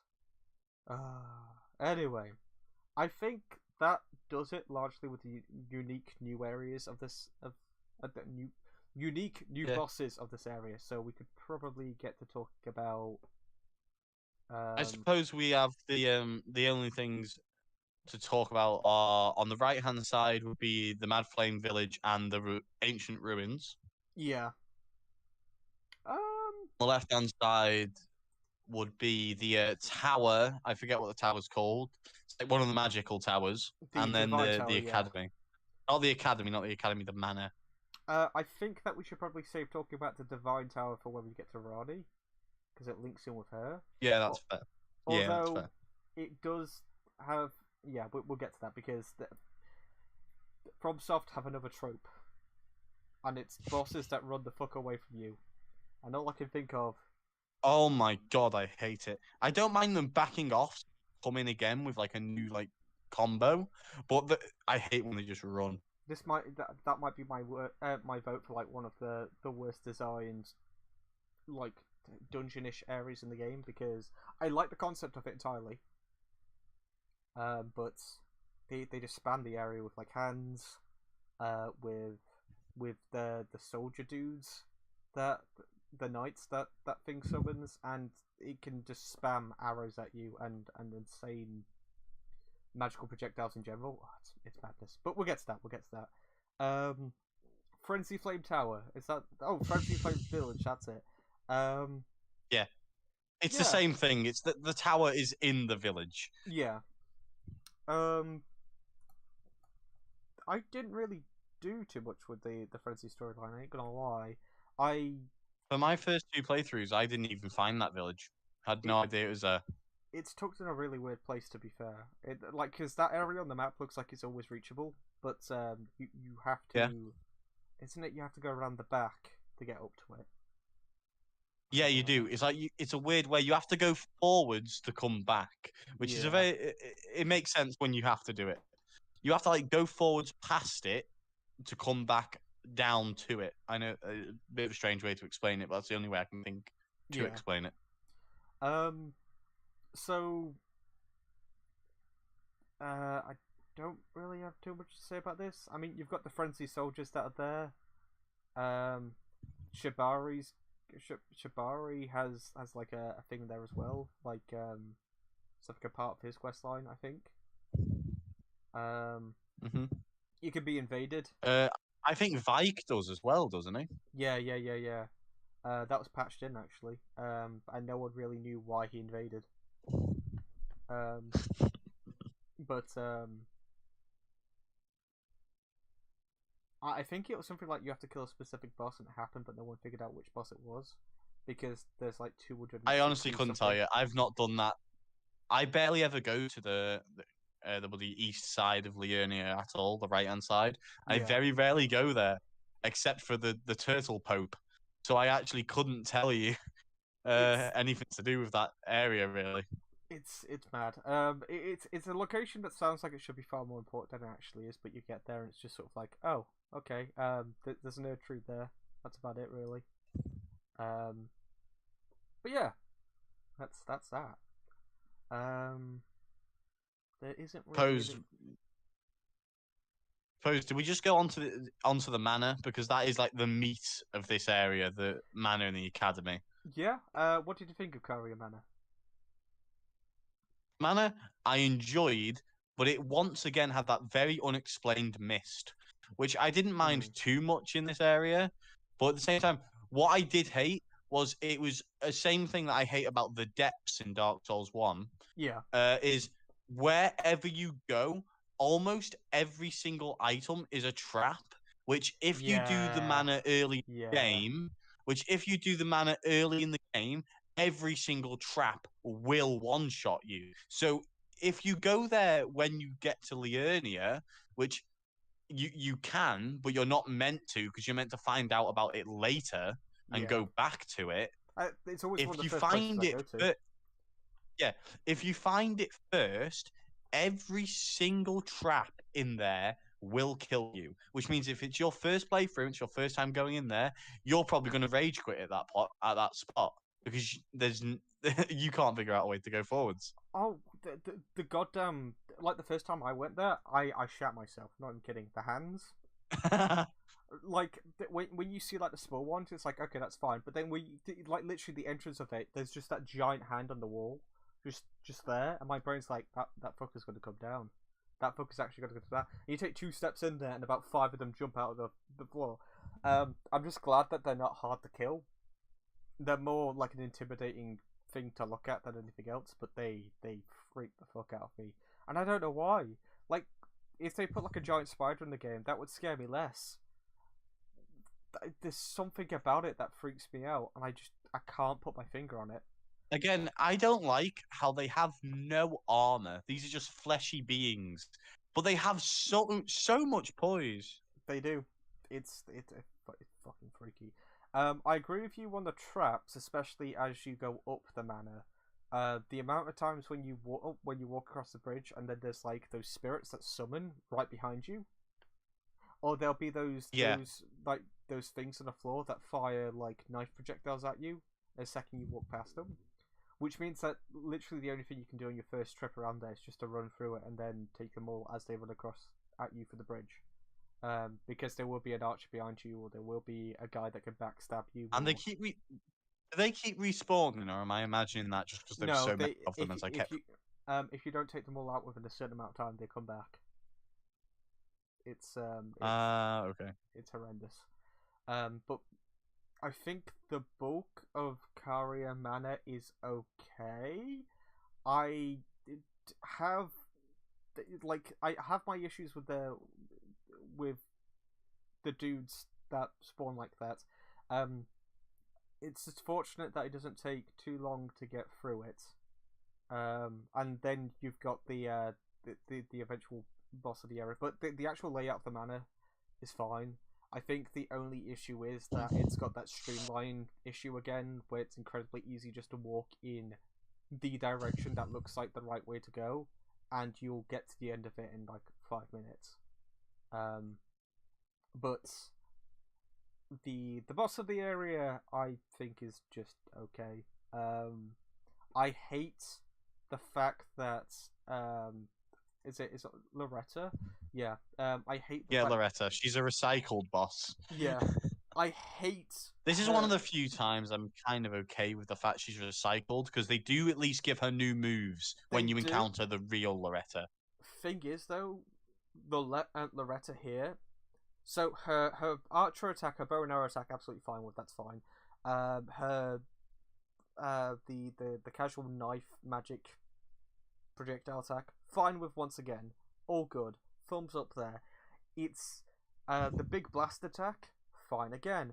It's the smaller projectiles that she uses, and she can glitch out and she can get into a moveset where she non-stop fires that every few seconds, to which you will not have enough I stamina know to get a through. lot of bosses in this game can be broken like that by just slowly approaching them because they Yeah. don't know what to do. So they'll just start spamming the same move over and over again. That's it, Glintstone Like, Star. like Yeah. that's actually how I beat. On the previous stream, for those of you that are watching both, I was fighting Fire Giant at the time. I made my way through the entire capital, Fire Giant, all that in that stream. It was really quick and easy to do. In that stream, I beat Fire Giant by doing just that. I just slowly walked towards him, and he'd slam down, or he'd do the flick thing with all the dirt, Yeah. and that's all he'd do. That's it. And then when you're under him, if you walk behind him when he starts attacking, he'll roll away, and then you repeat that until he's dead. It's fucked. Like, the fact that, like, I remember thinking like it was funny how like some of the bosses in like Dark Souls 1 would continue to stab your body even after you're dead, which was fine in that game, because when that happened it was like, okay, I get it, because if you're dead, it's going to think that you're standing still and you're open, so it's always going to do... Yeah, so it attacks. does so it keeps trying to like smack you because it thinks you're just standing there. Yeah, in this game they do that by default. It's almost like they've got infinite stamina, which I'm sure some of them probably do. To be fair, but it's fucked. It's absolutely fucked. I'm just thankful that Loretta doesn't have a lot of health. You can just blaze through it, but once again, DPS, it becomes a bit of a mad one there. But which is a shame as well, because we were mentioning Torrent last time, and I was saying how there isn't a fight specifically against Torrent that would work. Works properly in this. Loretta has a horse, and you can't summon Torrent. That would have been an okay fight because the arena's not small, but it's not massive. It's big Yeah. enough for Torrent to be in. Well, some of the guys that you see online incentivize that you walk to the far end of the arena and go back in order to get Loretta to run around. To utilize the full width of the arena. I'm not going to do that. I'm going to be in the middle of the arena because that's where it's. So it's they think about the arenas and the way you're going to fight the bosses after they make the bosses, and it fucking sucks. But yeah, anyway, that leads to the Three Sisters, which before we actually get to Rani and I can gush, we get the Glintstone Dragon, which is fucking hilarious. He's just standing there. You go up to him and it's like, oh yeah, dragon fight in a secluded location. Let's give this a try. Because there's a chance that this might be your second dragon fight. There's a chance it might be your 50th, like it was mine. But you get there and it's like, okay, different type of dragon. Let's do this. Fight. Quarter of its health bar gone. Yeah, now I'm gone. Bye. Just zips off. And you're just standing there like, what? I'm gonna finish the fight. Get the fuck back here. And then you go up and you can talk to Rani. And the guy I forget the name of. Blythe and what's his name? But all three of them actually. The wizard fella. Yeah, I'm trying to remember his name. It begins with an S, and he asks you to poison someone. Only he doesn't straight out say it, but sort of does. I know EG's there, the big giant blacksmith who has like the saddest ending out of any of them. I love EG. He's a good guy. He's a beautiful person. I can't remember the dude's name. Oh god. Seluvis. Yeah, that's him. Yeah. We were calling him Severus the other day because we couldn't remember his name. That's his We're name. like, Severus is a wizard name.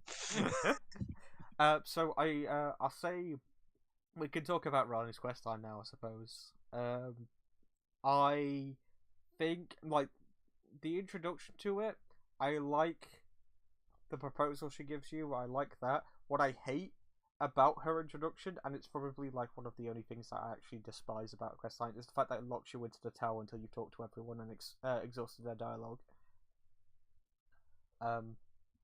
You walk around and it's like, yes, go talk to all of my loyal subjects. And you're like, okay, I talked to them all. Why can't you let me go? Don't go talk to them. But I did. But you didn't exhaust all of their dialogue, did you? What? And there's like one hiding out in the balcony. Like, what the fuck are you doing there? I love Rani's questline. It's one of the only ones that I narrative to it.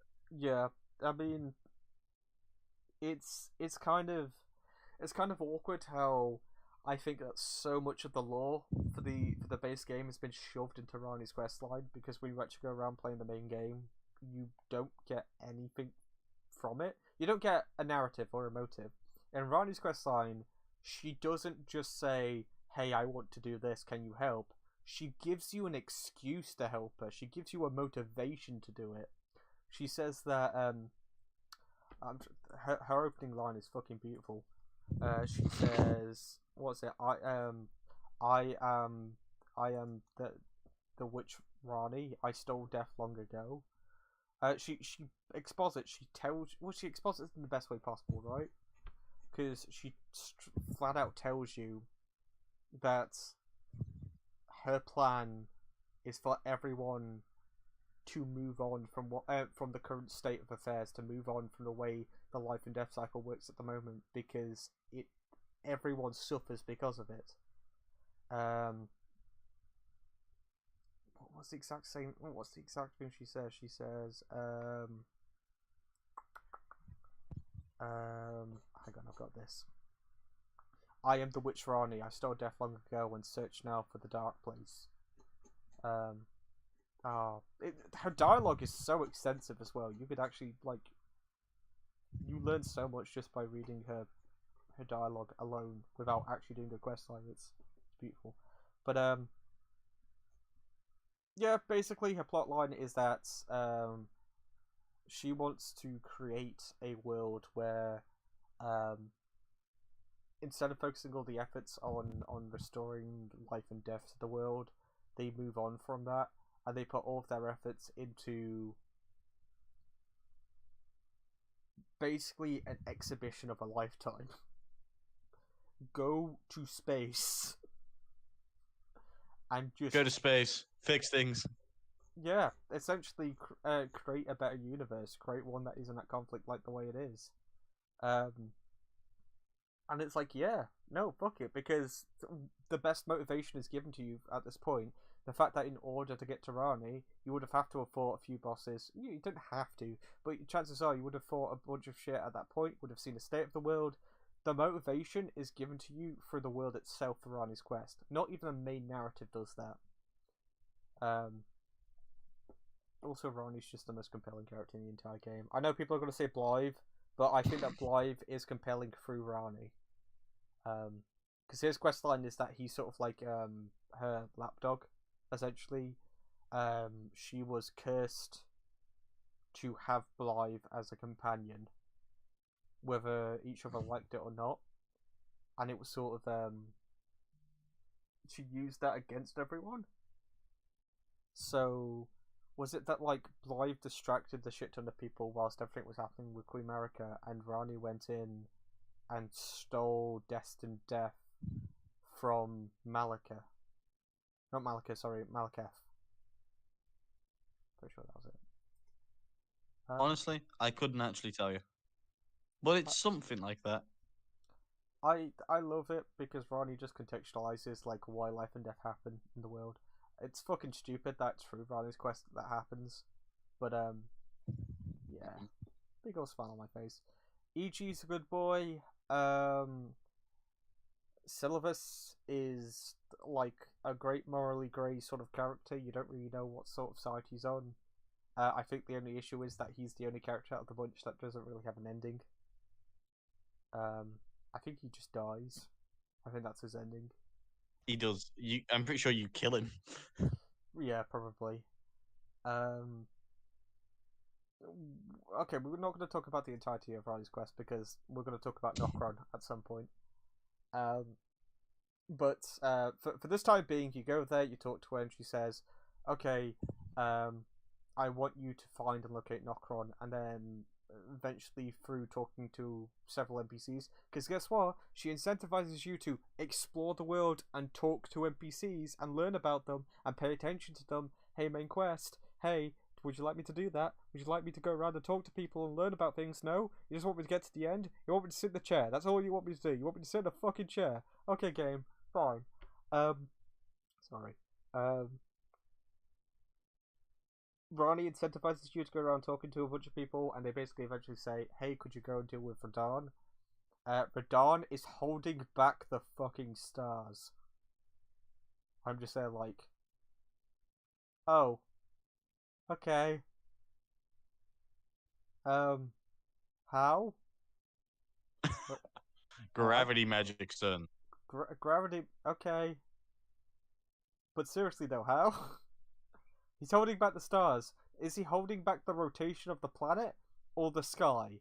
Because if he's doing one or the other, there's going to be some serious problems. No, he's just holding back the stars. The stars, all the stars in the universe.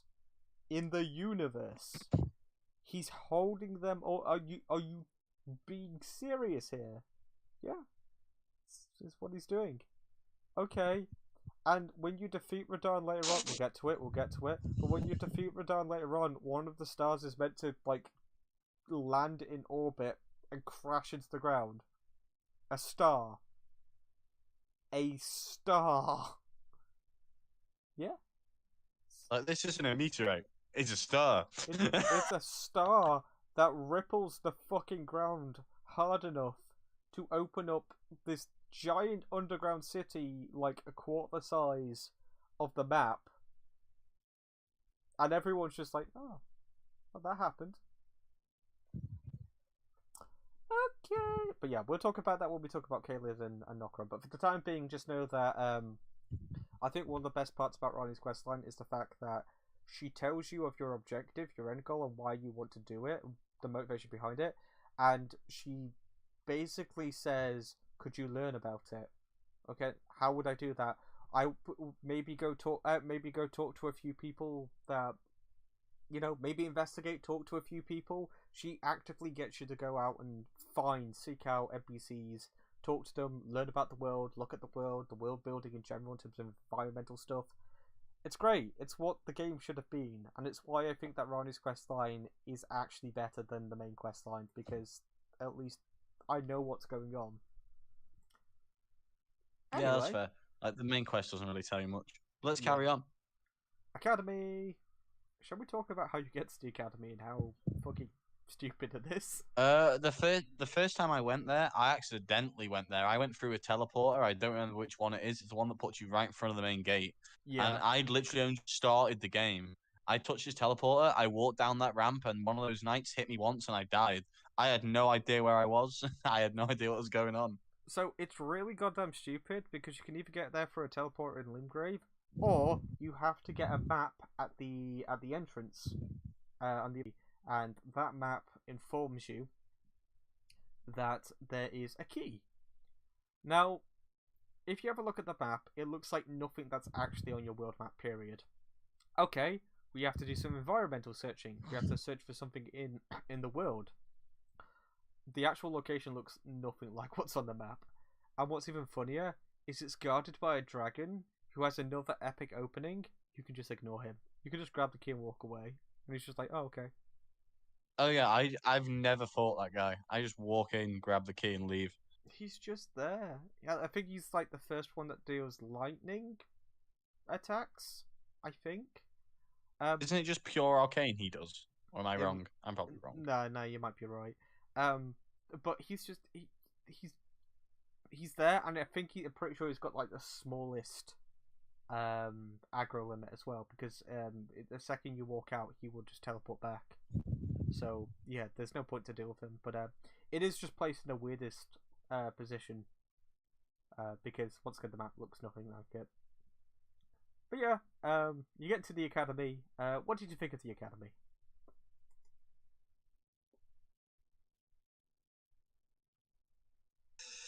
It was okay. It was okay, but I feel like, and this is more just a comment on a lot of the enemies in the game. I feel like especially the magic here does, like, because they use the standard the glintstone, whatever it is, but the soul arrow of this game, Yeah, glintstone pebble, I think it is. that's it. Yeah, It I was in a full heavy set of armor, and one shot of that still staggers me. yeah. One. And these guys are And here's positioned the thing. everywhere. Yeah, yeah, and it staggers you long enough that another one, which will also stagger you. You can literally be staggered to death if there's three of them at the same time. Yeah, you've also got it introduces the arm dudes here as well, the spinny arm dudes. Yeah, I forget they're called. They're like Iron Maiden looking things. Yeah. I hate them as well because they're just there to eat your poise. Yep. This game really said, we're going to add poise back, but we're going to make it practically useless except for the mimic tier. Yeah, who's just a tank. So the academy is fine. At least the start of it, I think, is fine. The build up, it is okay. You fight. Was it Radagon's Red Wolf, who is which I've never understood, but okay. He's the jokiest version of Sith I think I've seen. Like the Royal Rat Authority is bad, is unfair because of all the poison damage he does. At least he's royalty. Like, at least he doesn't die in 2 seconds. This dude shows up and he's like, "Yeah, look, I'm another wolf with a sword in my mouth. Remember me? Except I do fire damage." And you're just standing there like, "Okay, good for you." If this is your first playthrough, maybe you're underleveled for this. But if you know what's coming, that wolf is dead in 3 hits every single playthrough from now on. Yeah, absolutely. You roll under him each and every single time. His attacks are so wide and slow. It's it's a bit poor. With that being said, I think that generally the worst part about this entire academy thing is the route to the boss, because it's not obvious whatsoever. I always go the back way across the rooftops each and every single time I play it, thinking that that's the way forward without looking. Even was the way across the rooftops. I just went up the staircase with a ball staircase. Yep. See, I mentally, my brain is like, I know that's the way to go, but my brain always goes, but this path's here, and this path must lead somewhere, right? And I go along that route each and every single time, and the only reason why it exists is there isn't a reason why. I think it's there to get the weird crystal map. There's a staff at the end as well, isn't there? Or am I making that up? Nah, you're right, because there's a black Hold on. black knife assassin that's there as well. Again, yeah. as is tradition with these streams, I'll be 2 minutes. I just need to take a call. I can still hear you though, so any Okay. questions you have, I'll answer when I come back. Go for your call. I will continue talking about the academy. Right. So yeah. I've always found it that it's like a visual thing. Once again, tunnel vision, right? You enter. The way I've always thought about dungeons in any game for that matter is that the path for progression should always be the most obvious one. So in the case of this, it is up until this point. And the first thing that you're going to see when you walk out into the courtyard of the Liurnia Academy is a staircase that leads up to the side. You go up there and it leads across rooftops, and it drops you back down in the cathedral, leading to an earlier site of grace. That's not the way to go. The way to go is to walk past the courtyard towards the right for a drop-off point that leads Anolondo style across sort of like an arch that leads up a staircase to the boss. I don't like this because sure, it might be in your peripheral, but it's not going to be the center of your attention when you're walking this way. That means that 90% of the people that play in this game, when they get to the courtyard, they're always going to take that main path first, that staircase up first. I also think this is another example of Stormvale where the castle of Stormvale and the Academy of Liurnia look nice from the outside, but when you're actually on the inside, in terms of an intricate design, there's not a lot there. You're spending, I think the most interesting part about the Academy is the interior, and the issue with that is that you don't spend a lot of time there, and once you're through to the other side, it does the same thing that the Manor does, where it puts a bunch of magic summons that just sort of like appear out of nowhere, which you can either run through or just kill right then and there, but the sites of grace are way too close together to actually make anything memorable. And once you're through to the courtyard, past that point, you're either going to be running across the rooftops or you're going to be heading straight to the boss. So, visually, it looks nice once again from the outside. I think my issue with Liurnia Academy this time around, in comparison to Stormvale, is the fact that at the very least, Stormvale wasn't at the center of your attention when you're in Limgrave. It wasn't right there. The Divine Tower was there, but at least your expectations for Stormvale are only in name, not in design. So, the fact that Stormvale's design is disappointing isn't because of the way it looks until you're actually there. It's more disappointing because of it being a FromSoft dungeon and you expect better for them, because even Dark Souls 3 had a somewhat impressive world layout.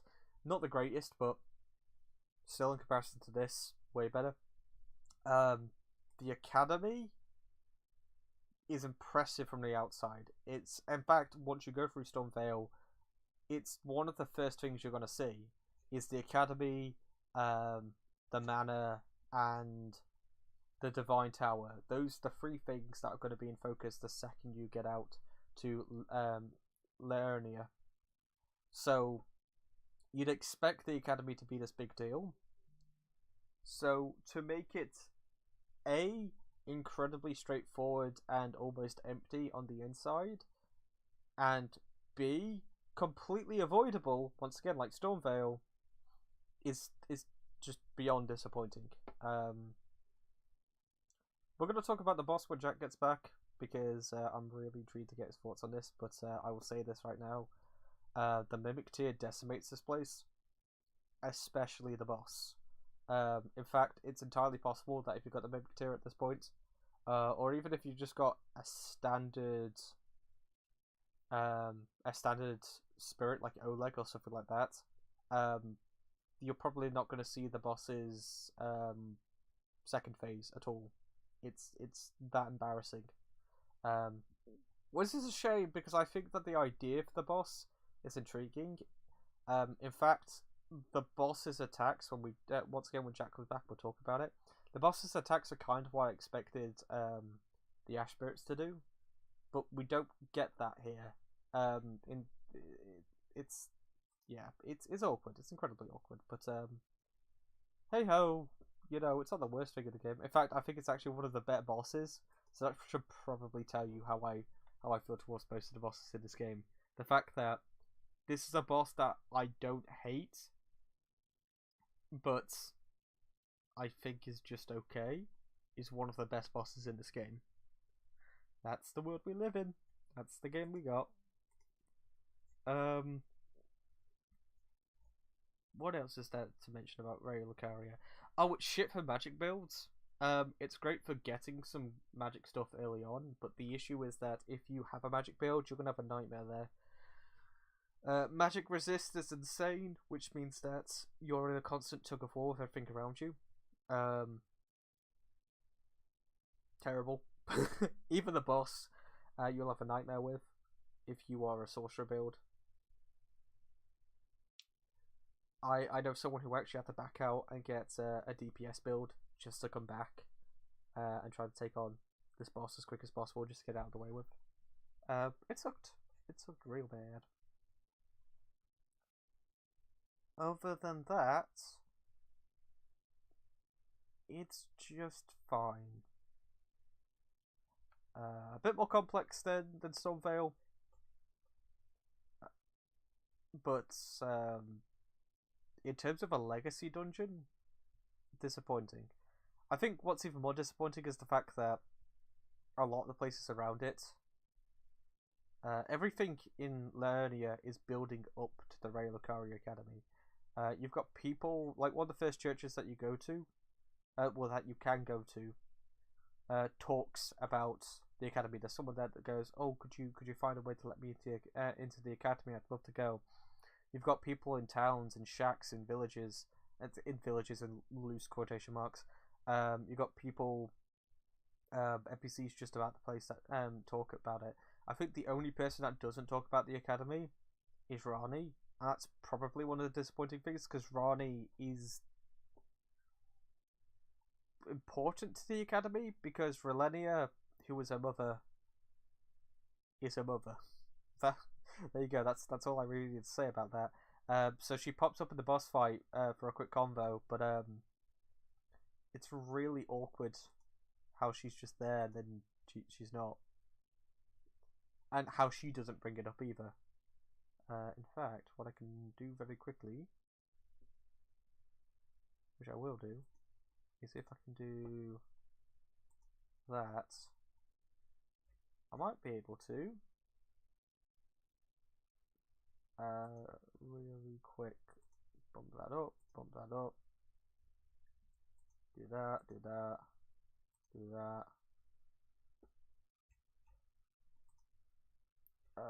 What I'm going to that. There it is. So we've actually got the map of Liurnia here. If I show you like what I mean when I say that like Liurnia is really goddamn awkward in terms of its design. So you start out like, where's it specifically actually? You start out on like a cliff face down here. Is it over here?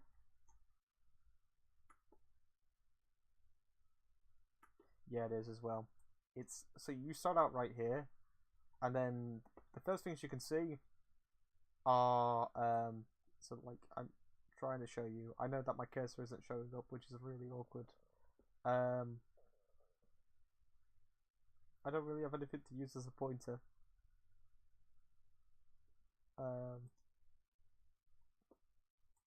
It used to be a thing where like I could show off my cursor, but I can't do it anymore. I suppose what I could do is if I go onto the map, I could do that.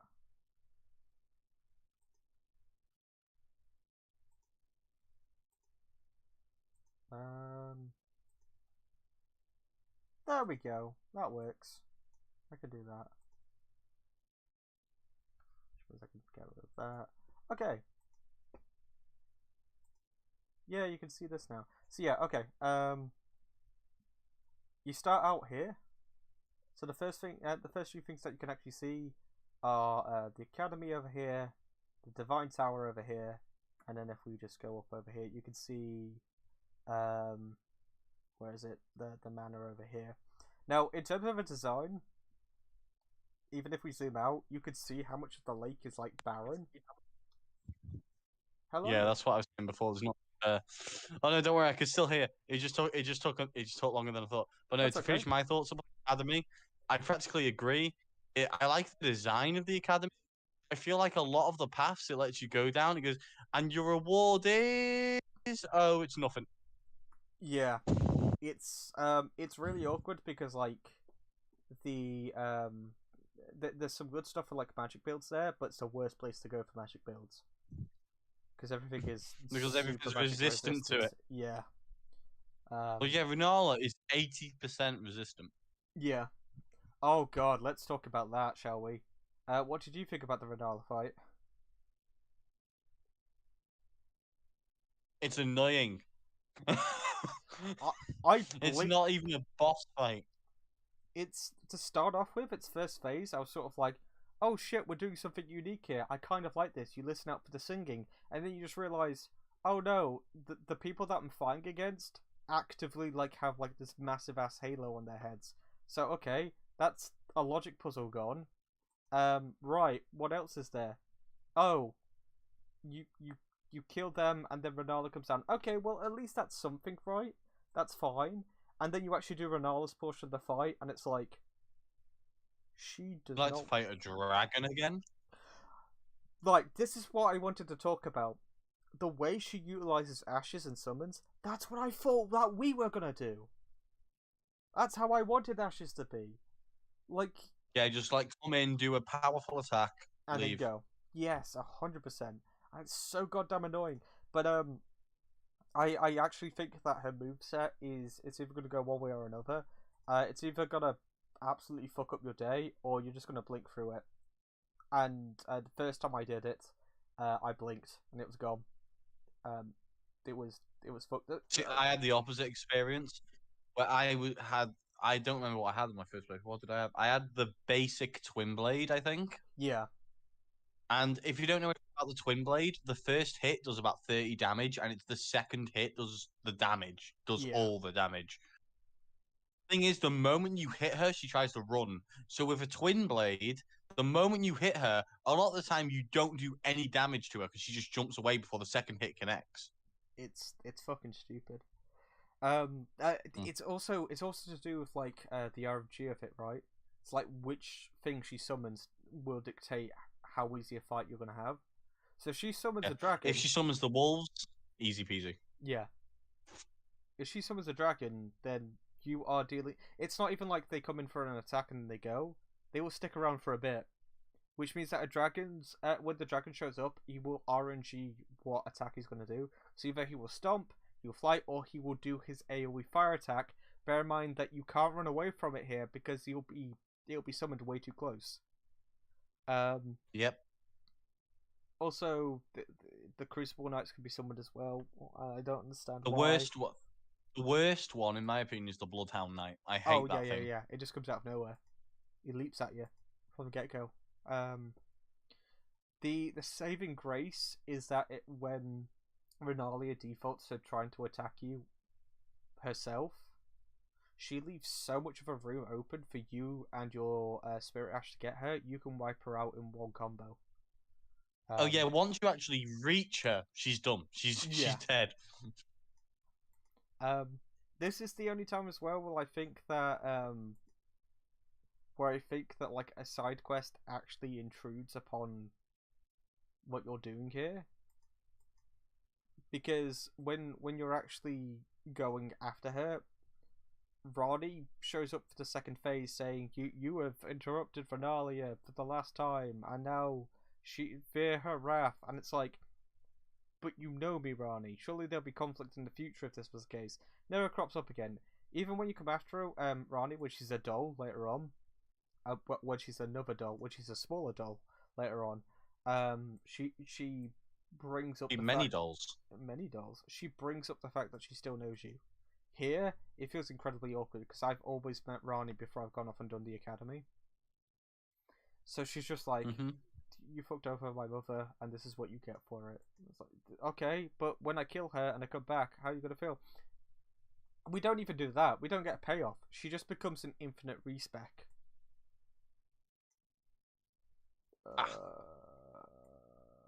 Which I think is stupid because that takes away all the stakes and the permanency of leveling up. Yeah.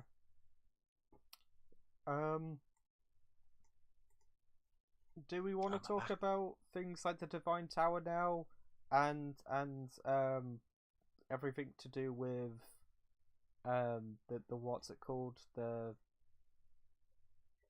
the area for Rani's quest? Do we want to save that for when Rani's quest becomes? I feel like I was gonna say I feel like we should save that for the quest because otherwise we're just gonna go. It's a tower, and it's a special tower. That's all we'll have to say about it until the quest. But anyway, yeah. I can talk about the 4 belfries real quick though because I don't like them. Have you done? Yeah, I immediately expected gargoyles.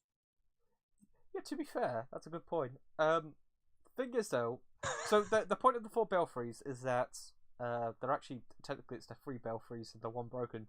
So you go there and there are 3 towers and there's 1 awkward one, and you go to the awkward one and it gives you a special imbued stone key, which is really weird because beforehand you can actually get another, which ruins the choice you have to make in this area. The idea is that with the belfries, they each warp you to a specific location depending on which one you use a key on. When you've used a key on one of them can take you to the starting area of the game, so you can take out the grafted scion. And then, do you remember how that area ends? Do not. I've never gone back there. When I go to the belfries, I usually take it's the one that teleports you into the academy and you come in straight from the back way. Okay, so I'm going to tell you this now because it's really fucking stupid. If you somehow manage to defeat the grafted scion the first time around, or if you get here and you teleport there and take it back on, the game's way of making sure that, choices don't matter. You're gonna play out the same experience each and every single time. The ground collapses below you and you die, regardless of what happens. It's stupid. Like, you still get the runes, don't get me wrong, but the game shrugs its shoulders. It's like, you expected there to be an area here? You expected to do something? No, because if you defeat the grafted scion here, we still need you to die. Narratively, we need you to die. My brain's like, but you solved this in Bloodborne. You get to the first lamp and you go off. I don't need to die in order to get to the main location. Just have something that teleports me to the main location. Like, you've got warp points all over. Why not just place one of those there at the start of the game? It's like, no, we're going to kill you because you have to die at this point. Because it's a Souls game, and you have to die at the beginning of the game. What Souls game have you been playing where that becomes the trend? What happened in Bloodborne? Yeah, it did. In Bloodborne. Not a Dark Souls game. Like that, and that was to teach you that, like, the methodology of how you were meant to take on enemies. That was for Souls players. That wasn't for fuck's sake. But yeah, that's annoying. We've also got the rises, which I didn't actually think to talk about. The weird mage places that increases something like memory slots for magic. Memory. Yeah. So you have. Excuse me for a second. When you said memory slots, I was like, what? Yeah, I know. I don't know why they fuck up the terminology. You have to kill 3 turtles, and then you do it, and you get in. Oh yeah, I've killed so many turtles. Turtles? Sorry, dogs, because Peter, leave me alone, please. Yeah. Yeah. I guess all that's left to talk about at this point is the NPCs for this area. Are we ready to talk Can't about... imagine it's many because we have the one in Ronnie's manor area. I think that we've talked about Ronnie's people sort of already. We talked about Blythe. We've talked about Ronnie. We've talked... The thief dude, I forget his name. The prawn man. Prawn man. You mean... Sells you prawn. He sells you prawn. Oh god, I can picture him. Hang on. Because He's a bandit. He robbed the necklace of the snake lady. Yeah, I remember. I just don't remember his name. Neither do I. It's fine. I'm gonna find it. Well, we can do it in alphabetical order real quick. In fact, we can cover 2 birds with 1 stone, technically. So we've got oh god, what's her name? Is it? It's not Liurnia, is it? I'm thinking of the one that's got the wolf. It is Liurnia. We can talk. So there's Oh, you're talking about Bogart. That's him.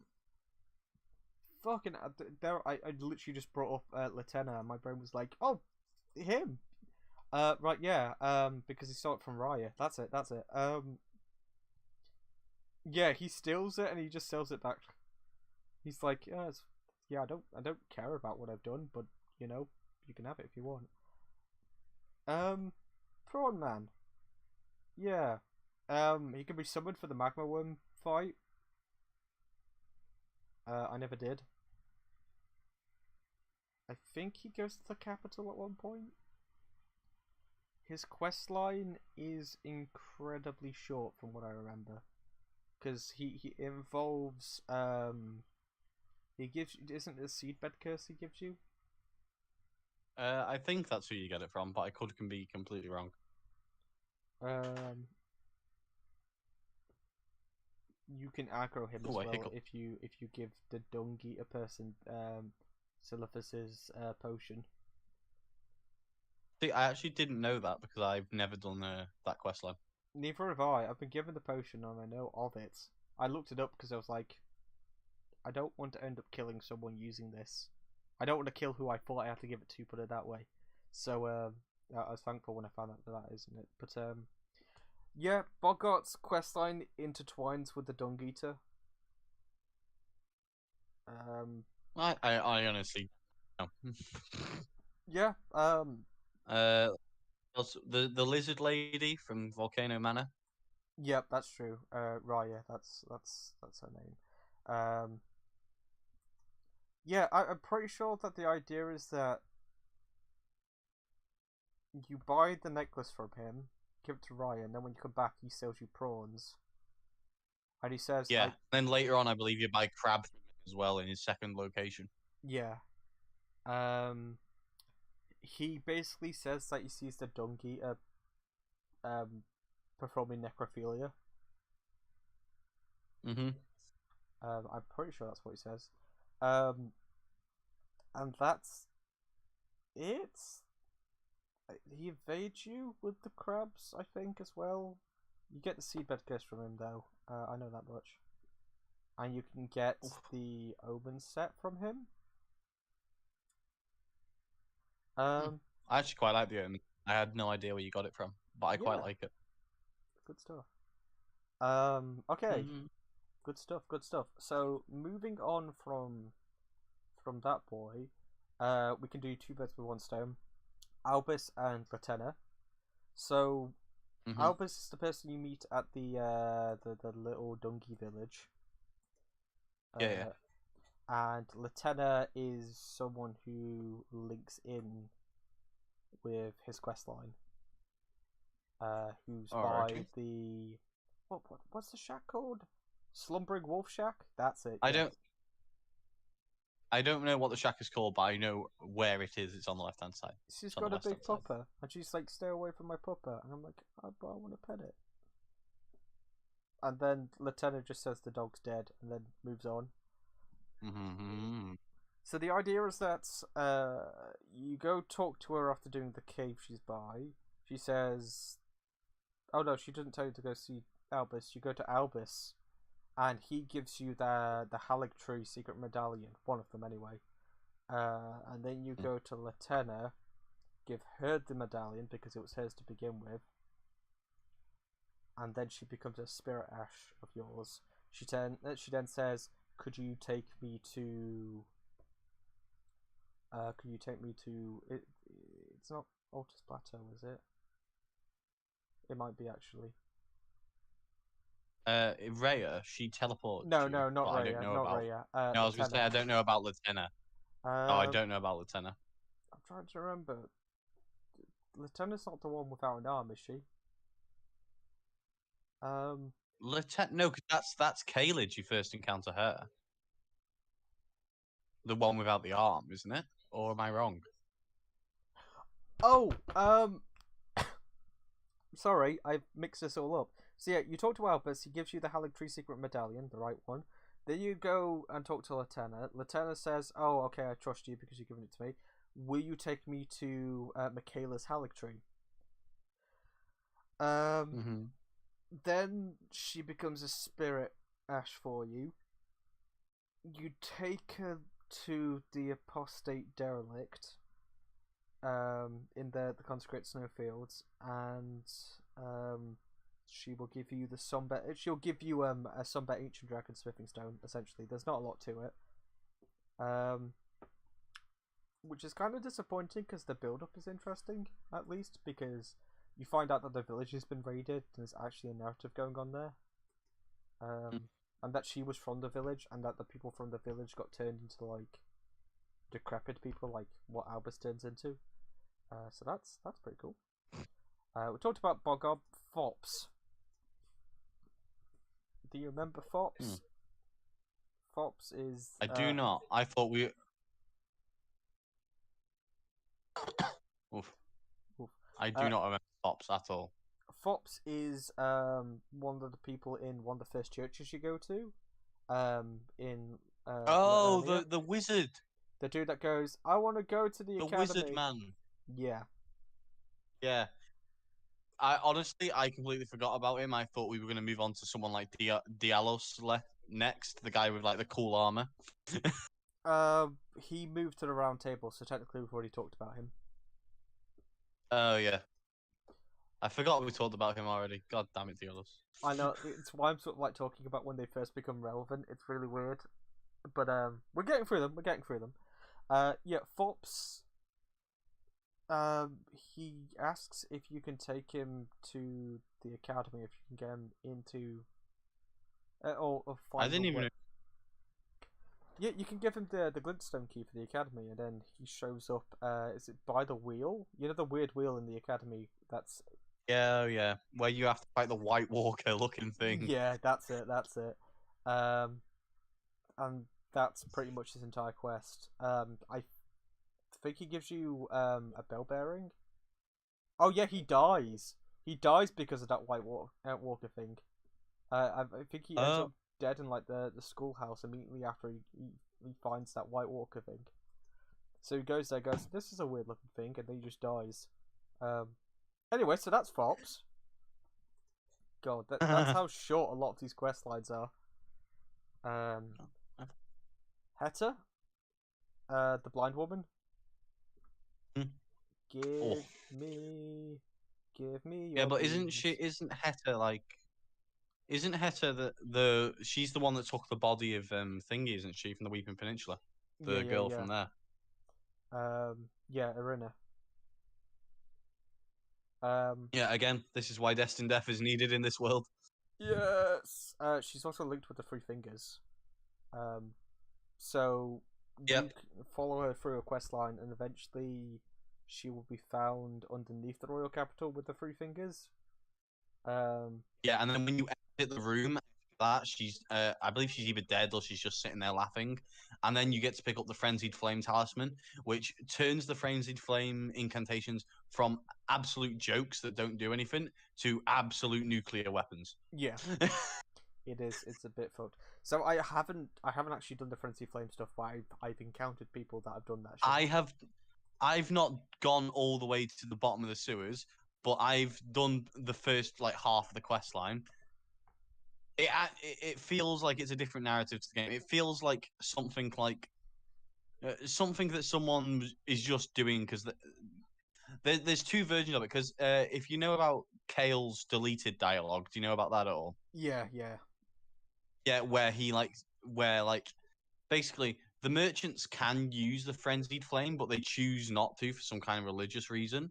But because they could use it, the capital like trapped them all underground. And that's why you find that massive grave on the way down to the three fingers of yeah. all of them, like buried there. So basically, there's two ways you can look at it, which I actually quite like for the quest line.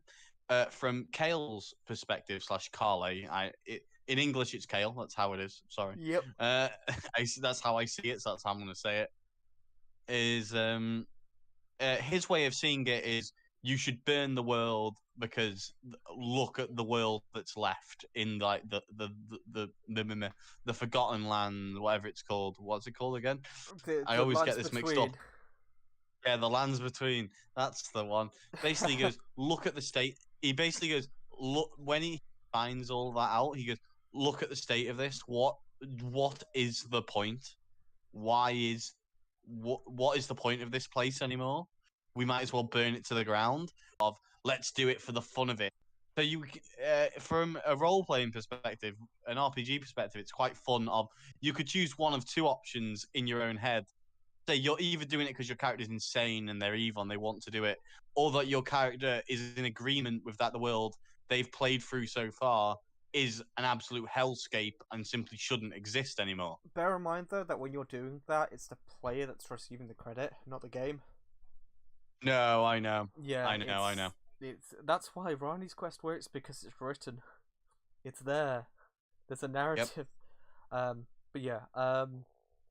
Yeah. Um. Uh.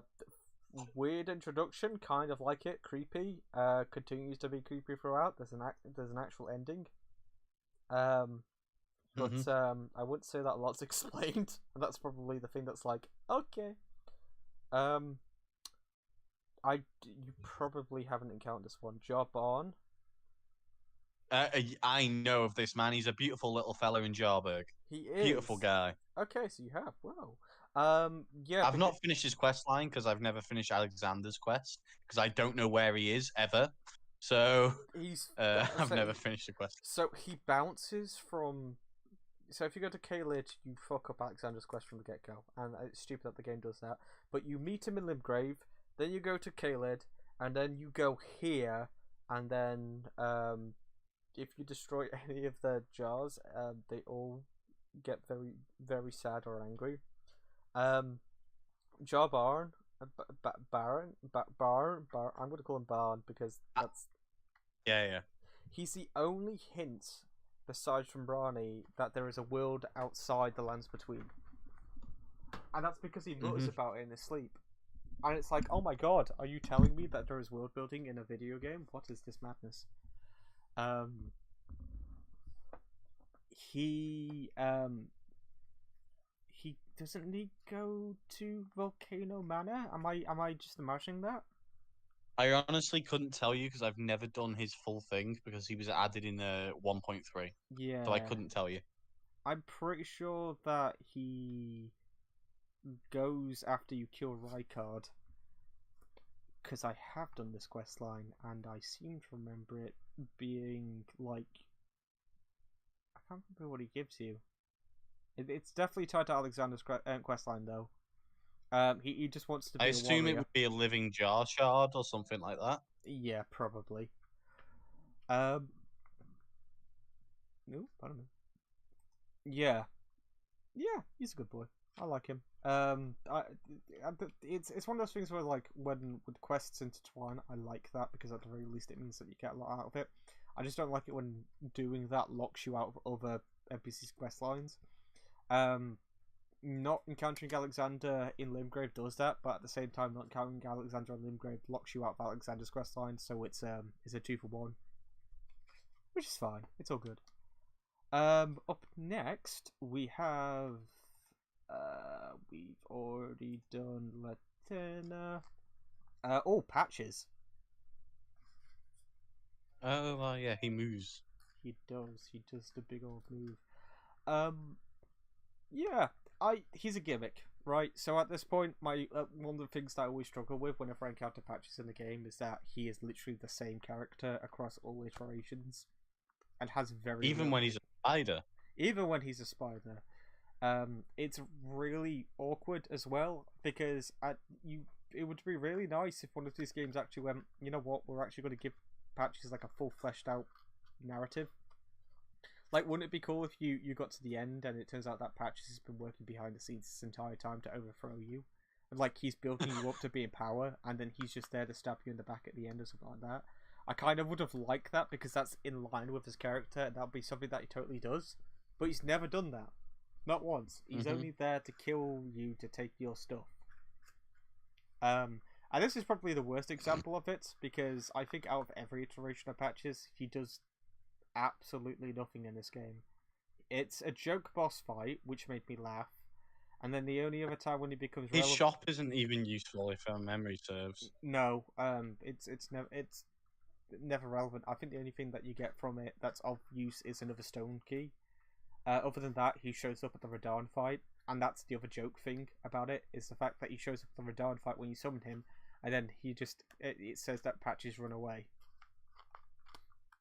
Which I laughed at. But other than that, the Patches has no relevance. Oh no, he shows up at Volcano Manor, he's a part of that family. I think it's after you kill Rykard, he's by the front door. And he's like, "Oh, so you finally did it? Well, that'll make the family a little easier," or something like that. But it's one of those things where it's a throwaway line, so it implies a lot of shit, but you don't get confirmation or learn anything else about it. So it's another thing where the game's writing is trying to sound smarter than it actually is. Yeah, he's fine. He's Patches. It feels like the Moonlight Greatsword, which just sort of like they have it in at this point. It's in it. Yeah. Except with Bloodborne, they actually did something with the Moonlight Greatsword. Yep. Padilla is next. Padilla is the last one on the list, actually. I thought Midea's in this game? No! Padilla is the dude who's on the floor. Who's like... Actually, there's not a lot to say about Padilla. He goes, "Oi, you! Sorry, your worship." He's a servant of Karen. His questline can only be done if you're doing Ronnie's questline. You give her the Finger Slayer blade, and then you go back to him. I can't remember what he gives you. He's a merchant, basically. But he is just on the floor. By the Cliff of the Three Sisters. Not really a lot to say. He sells... I think he's voiced by the same... Who's the egg dude in the Demon Runes? Egg dude in the Demon Ruins. Egg dude in the Demon Ruins. E.G. That's it. Which is the same as the blacksmith in this. Yeah. He's the same. He's the same. Padilla is the E.G. of this game. He sells you an egg. That's good. And he's on the floor crawling. Yeah. That's it for Liurnia. Liurnia. Fun times. Overall thoughts on the area?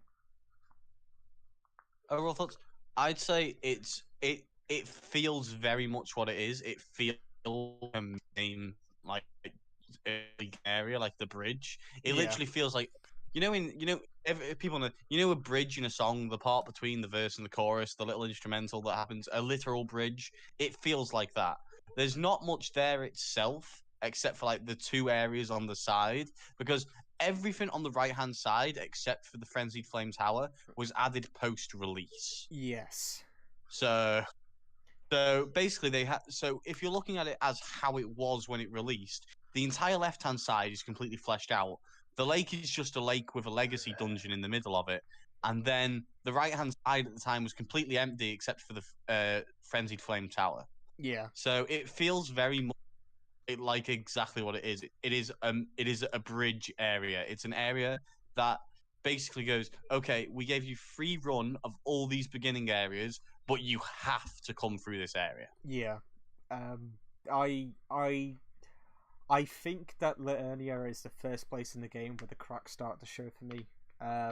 When I get there, you look at it and go, oh shit, yeah, it's another area the size of Limgrave. It's massive. It looks great. And you actually have a look at the amount of like content that's there, and a lot of it is. How can I explain this? Asset flips are one thing. When you start putting the same type of content over and over again, I think it's just as bad.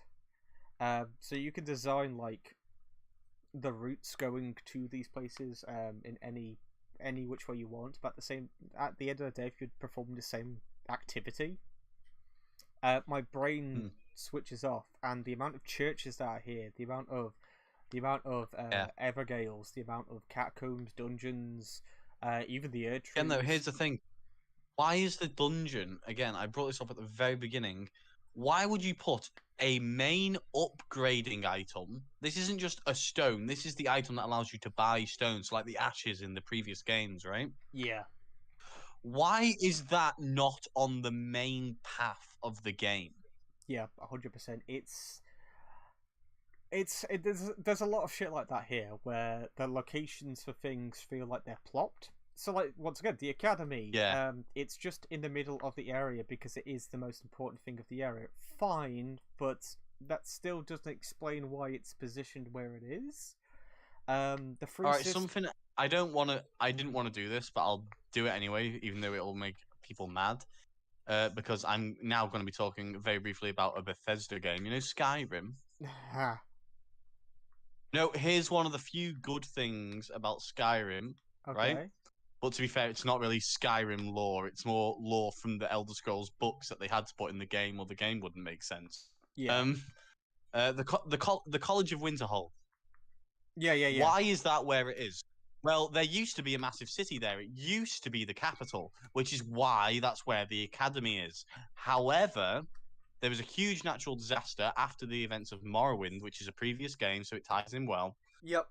Where the northern area of the coastline of the entire continent was decimated, and it's only because of the immense magical power and a bit of luck that I forget what the dude is, the aura thing in the basement of the, you know what I mean? Yeah. In the basement of that place. The weird dungeony area. It's like, yeah. yeah, it's literally like a magical. It's like a magical net holding that place up.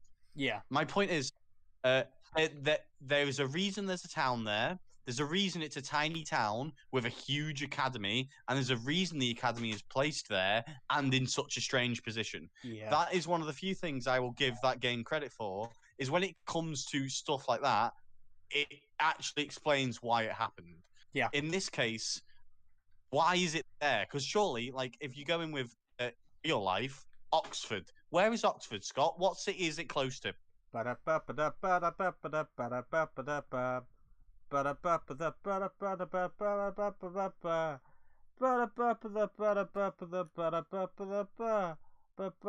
Googling it. He doesn't know his own country.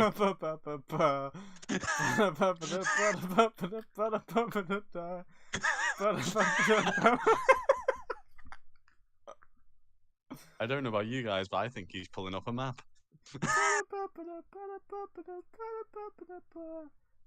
Okay, my point is, despite what city it's close to, my point is, it's not far it's not a very far distance to travel from the capital of the country it's in. It's because why would you put such like an why would you put your main place of education so far out in the middle of nowhere? No, you don't. You put it near where the population is denser, so you get more people going, which would be London, because you think of Cambridge and Oxford, and they're near London. Jack, I've got a head cold. I ain't gonna lie to you. My brain was Okay, saying well, London, basically, and I was doubting myself tenfold for some reason. no. I know it's closer to other cities, but I'm obviously implying London. I think Oxford. My But brain yeah, my goes point Cheltenham is, and in Gloucestershire. yeah, no, that's fair. No, but my point is, it's like when you have a place of education that in this universe teaches magic and the ability to literally like destroy incredible amounts of land, why is it in the middle of nowhere surrounded by horrible things? And then it's why is it not in the capital or just outside of the capital? Because although I know it's just a little bit away from Altus Plateau, the difference is the Altus Plateau is still very much taken care of. The roads still constructed. The bridges are still up. In Liurnia, that is not so much as a Well, that is not so much true. if anything, the academy and Ultra should be swapped over, right? Because the lake surrounding, like, if the volcano went off, there's a moat for the lava to go around. Mhm. The capital would be fine, but instead, and like it would make sense for the magic place to be there, because then you could say like, oh, if anything would happen, like the academy's responsible for the volcano or some shit like that. But Yeah, but then again, you have to keep in mind that didn't stop a giant dragon flying in with a giant lightning spear into the capital. listen, if Like, we're going to be talking about it how the didn't stop dragons it, got did it? there, if we're going to be talking about how the dragons got there, it's going to be broken, right? Because Dragon's Barrow is right next to Libgrave, and there's one dragon in Libgrave, and I don't understand that shit. How, like, and then when you go to Liurnia, there's like 4 to 5 dragons in this area. I don't understand why they would go there over Limgrave. But yeah, I mean, like, I know why the academy is in Liurnia, because Liurnia is the magic place. I know, but from like a societal point of view, exactly, like, doesn't make sense. Like, logically, the locations of everything doesn't make sense. Like, Caelid is really awkward because it's placed to one side, and you would think that a lot of people would do something about the fact that Caelid exists. Also, bear in mind the shit ton of like NPCs and the fact that the academy's here and all this sort of shit. Like, I even like you would think that with Caelid being a hellscape, everyone would sort of band together to do something about that. And what do? They put up walls and they set them on fire and go, that'll keep them out. Really? You think that'll keep? Meanwhile, you get on torrent and then you double jump over them, or you could just walk around them. Like, you genuinely would think that Caelid would be like a universal problem, or you'd think that people would mention something about it. Like, okay, I'll give Dark Souls 2 shit for everything, absolutely everything, but the goddamn Iron Keep, it's so far out of the way that no one would give a shit about it. I'll say that at the very least. At the least. Like, it's so complex to get to and so confusing in terms of the layout. That's like, okay, yeah, I can understand why, like, no one's going to care about that. Drangleic Castle would not give a shit about this place. Meanwhile, like, Caelid is there. It's just hell on earth. It's just there, and everyone's just like, that's fine. Like, the Volcano Manor's up there. Volcano Manor should be by Caelid. Like, then I can say, okay, that's the fire, heat, makes sense, not by the wet, damp place. Oh, I don't know. I don't know. Like, logically speaking, I just don't understand how anyone can live in the lands between, and you can't make the excuse that's in war times, because Dark Souls, Demon Souls, even, like, Dark Souls 3... Yeah, I was going to say Dark Souls 3 is... Dark Souls 2 and 3 take place after wars.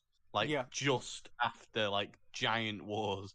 And the idea is that the geography of Dark Souls 3 is meant to be screwed, but I can make sense out of it. Like, I don't like it because of the linear design of that place, but at the very least, I look at, like, oh yeah, the undead settlement's still there, so that's where people live. You've got loads of huts and houses and places where people live in Dark Souls 3, where it's like, oh yeah, totally makes sense. I understand why they would be there. Here, But yeah, the undead settlement is a full settlement. It's a it's practically a city. Yep. Like, that is... Like, can you go in every building? No, of course you can't. But they're there. Well, you've even got, like, you can even make the excuse of, like, the Ring City was once a thing that was in the same realm of reality, right? That's an entire place. That place makes more sense than the capital. I get why that's there. I get everything involving Dark Souls 3. I don't necessarily have to like it, but I understand it. With this game, like, did everyone sleep in churches? Is that what I'm meant to believe? Yeah, was it just like a communal thing where it's like, all right, we all work for the day now, everyone into the church for the night, everyone in? I generally think that Nokron's got more places to sleep in than anywhere else in the game. And that's... Nokron is an actual city. Nokron makes... It's the only actual place I can... Yeah. Yeah, because it's like you're only ever on the rooftops, but if you look down, there's a massive city. Well, you can go street level at one point. It's only for a bit, but you can go street level, and it's like, yeah, I can picture it. Yeah, it's on the ramp bit with the big door, isn't it? Oh god, when we talk about Nokron, I'm gonna gush. I really am, because I like Nokron a lot. We get to talk about it next time, actually. In fact, next time, for a brief, like, coming up, we're gonna talk about Ansel, Siofra Rivers.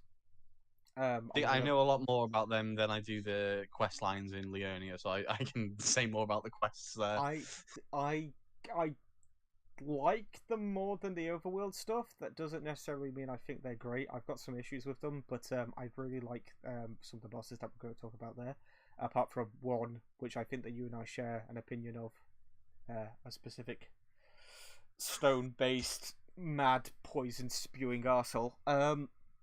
We've got Dee's twin brother to talk about, and then we've got Caelid. We're going to talk about Caelid next time, along with all of that shit. Yeah, so that'll finish off like all the before Altus stuff. Yeah, pretty much. And then we get to talk about we're going to talk about UI and and their patches that came in post-launch, because I've made some extensive notes about that shit and how I hate it with a passion. Because I'm going to be bringing up Breath of the Wild quite a bit next time as well, because I've got some thoughts I'd like to throw at you, Jack. And then to finish it all off, we're going to talk about Nokron. Yeah. So we're getting all the underground stuff out of the way with next time, along with the remaining optional stuff before Altus, and then the part afterwards we're going to talk about Deep Root Deaths very briefly because it's a small area, and then we are just going to talk about Altus in its glory. So yeah,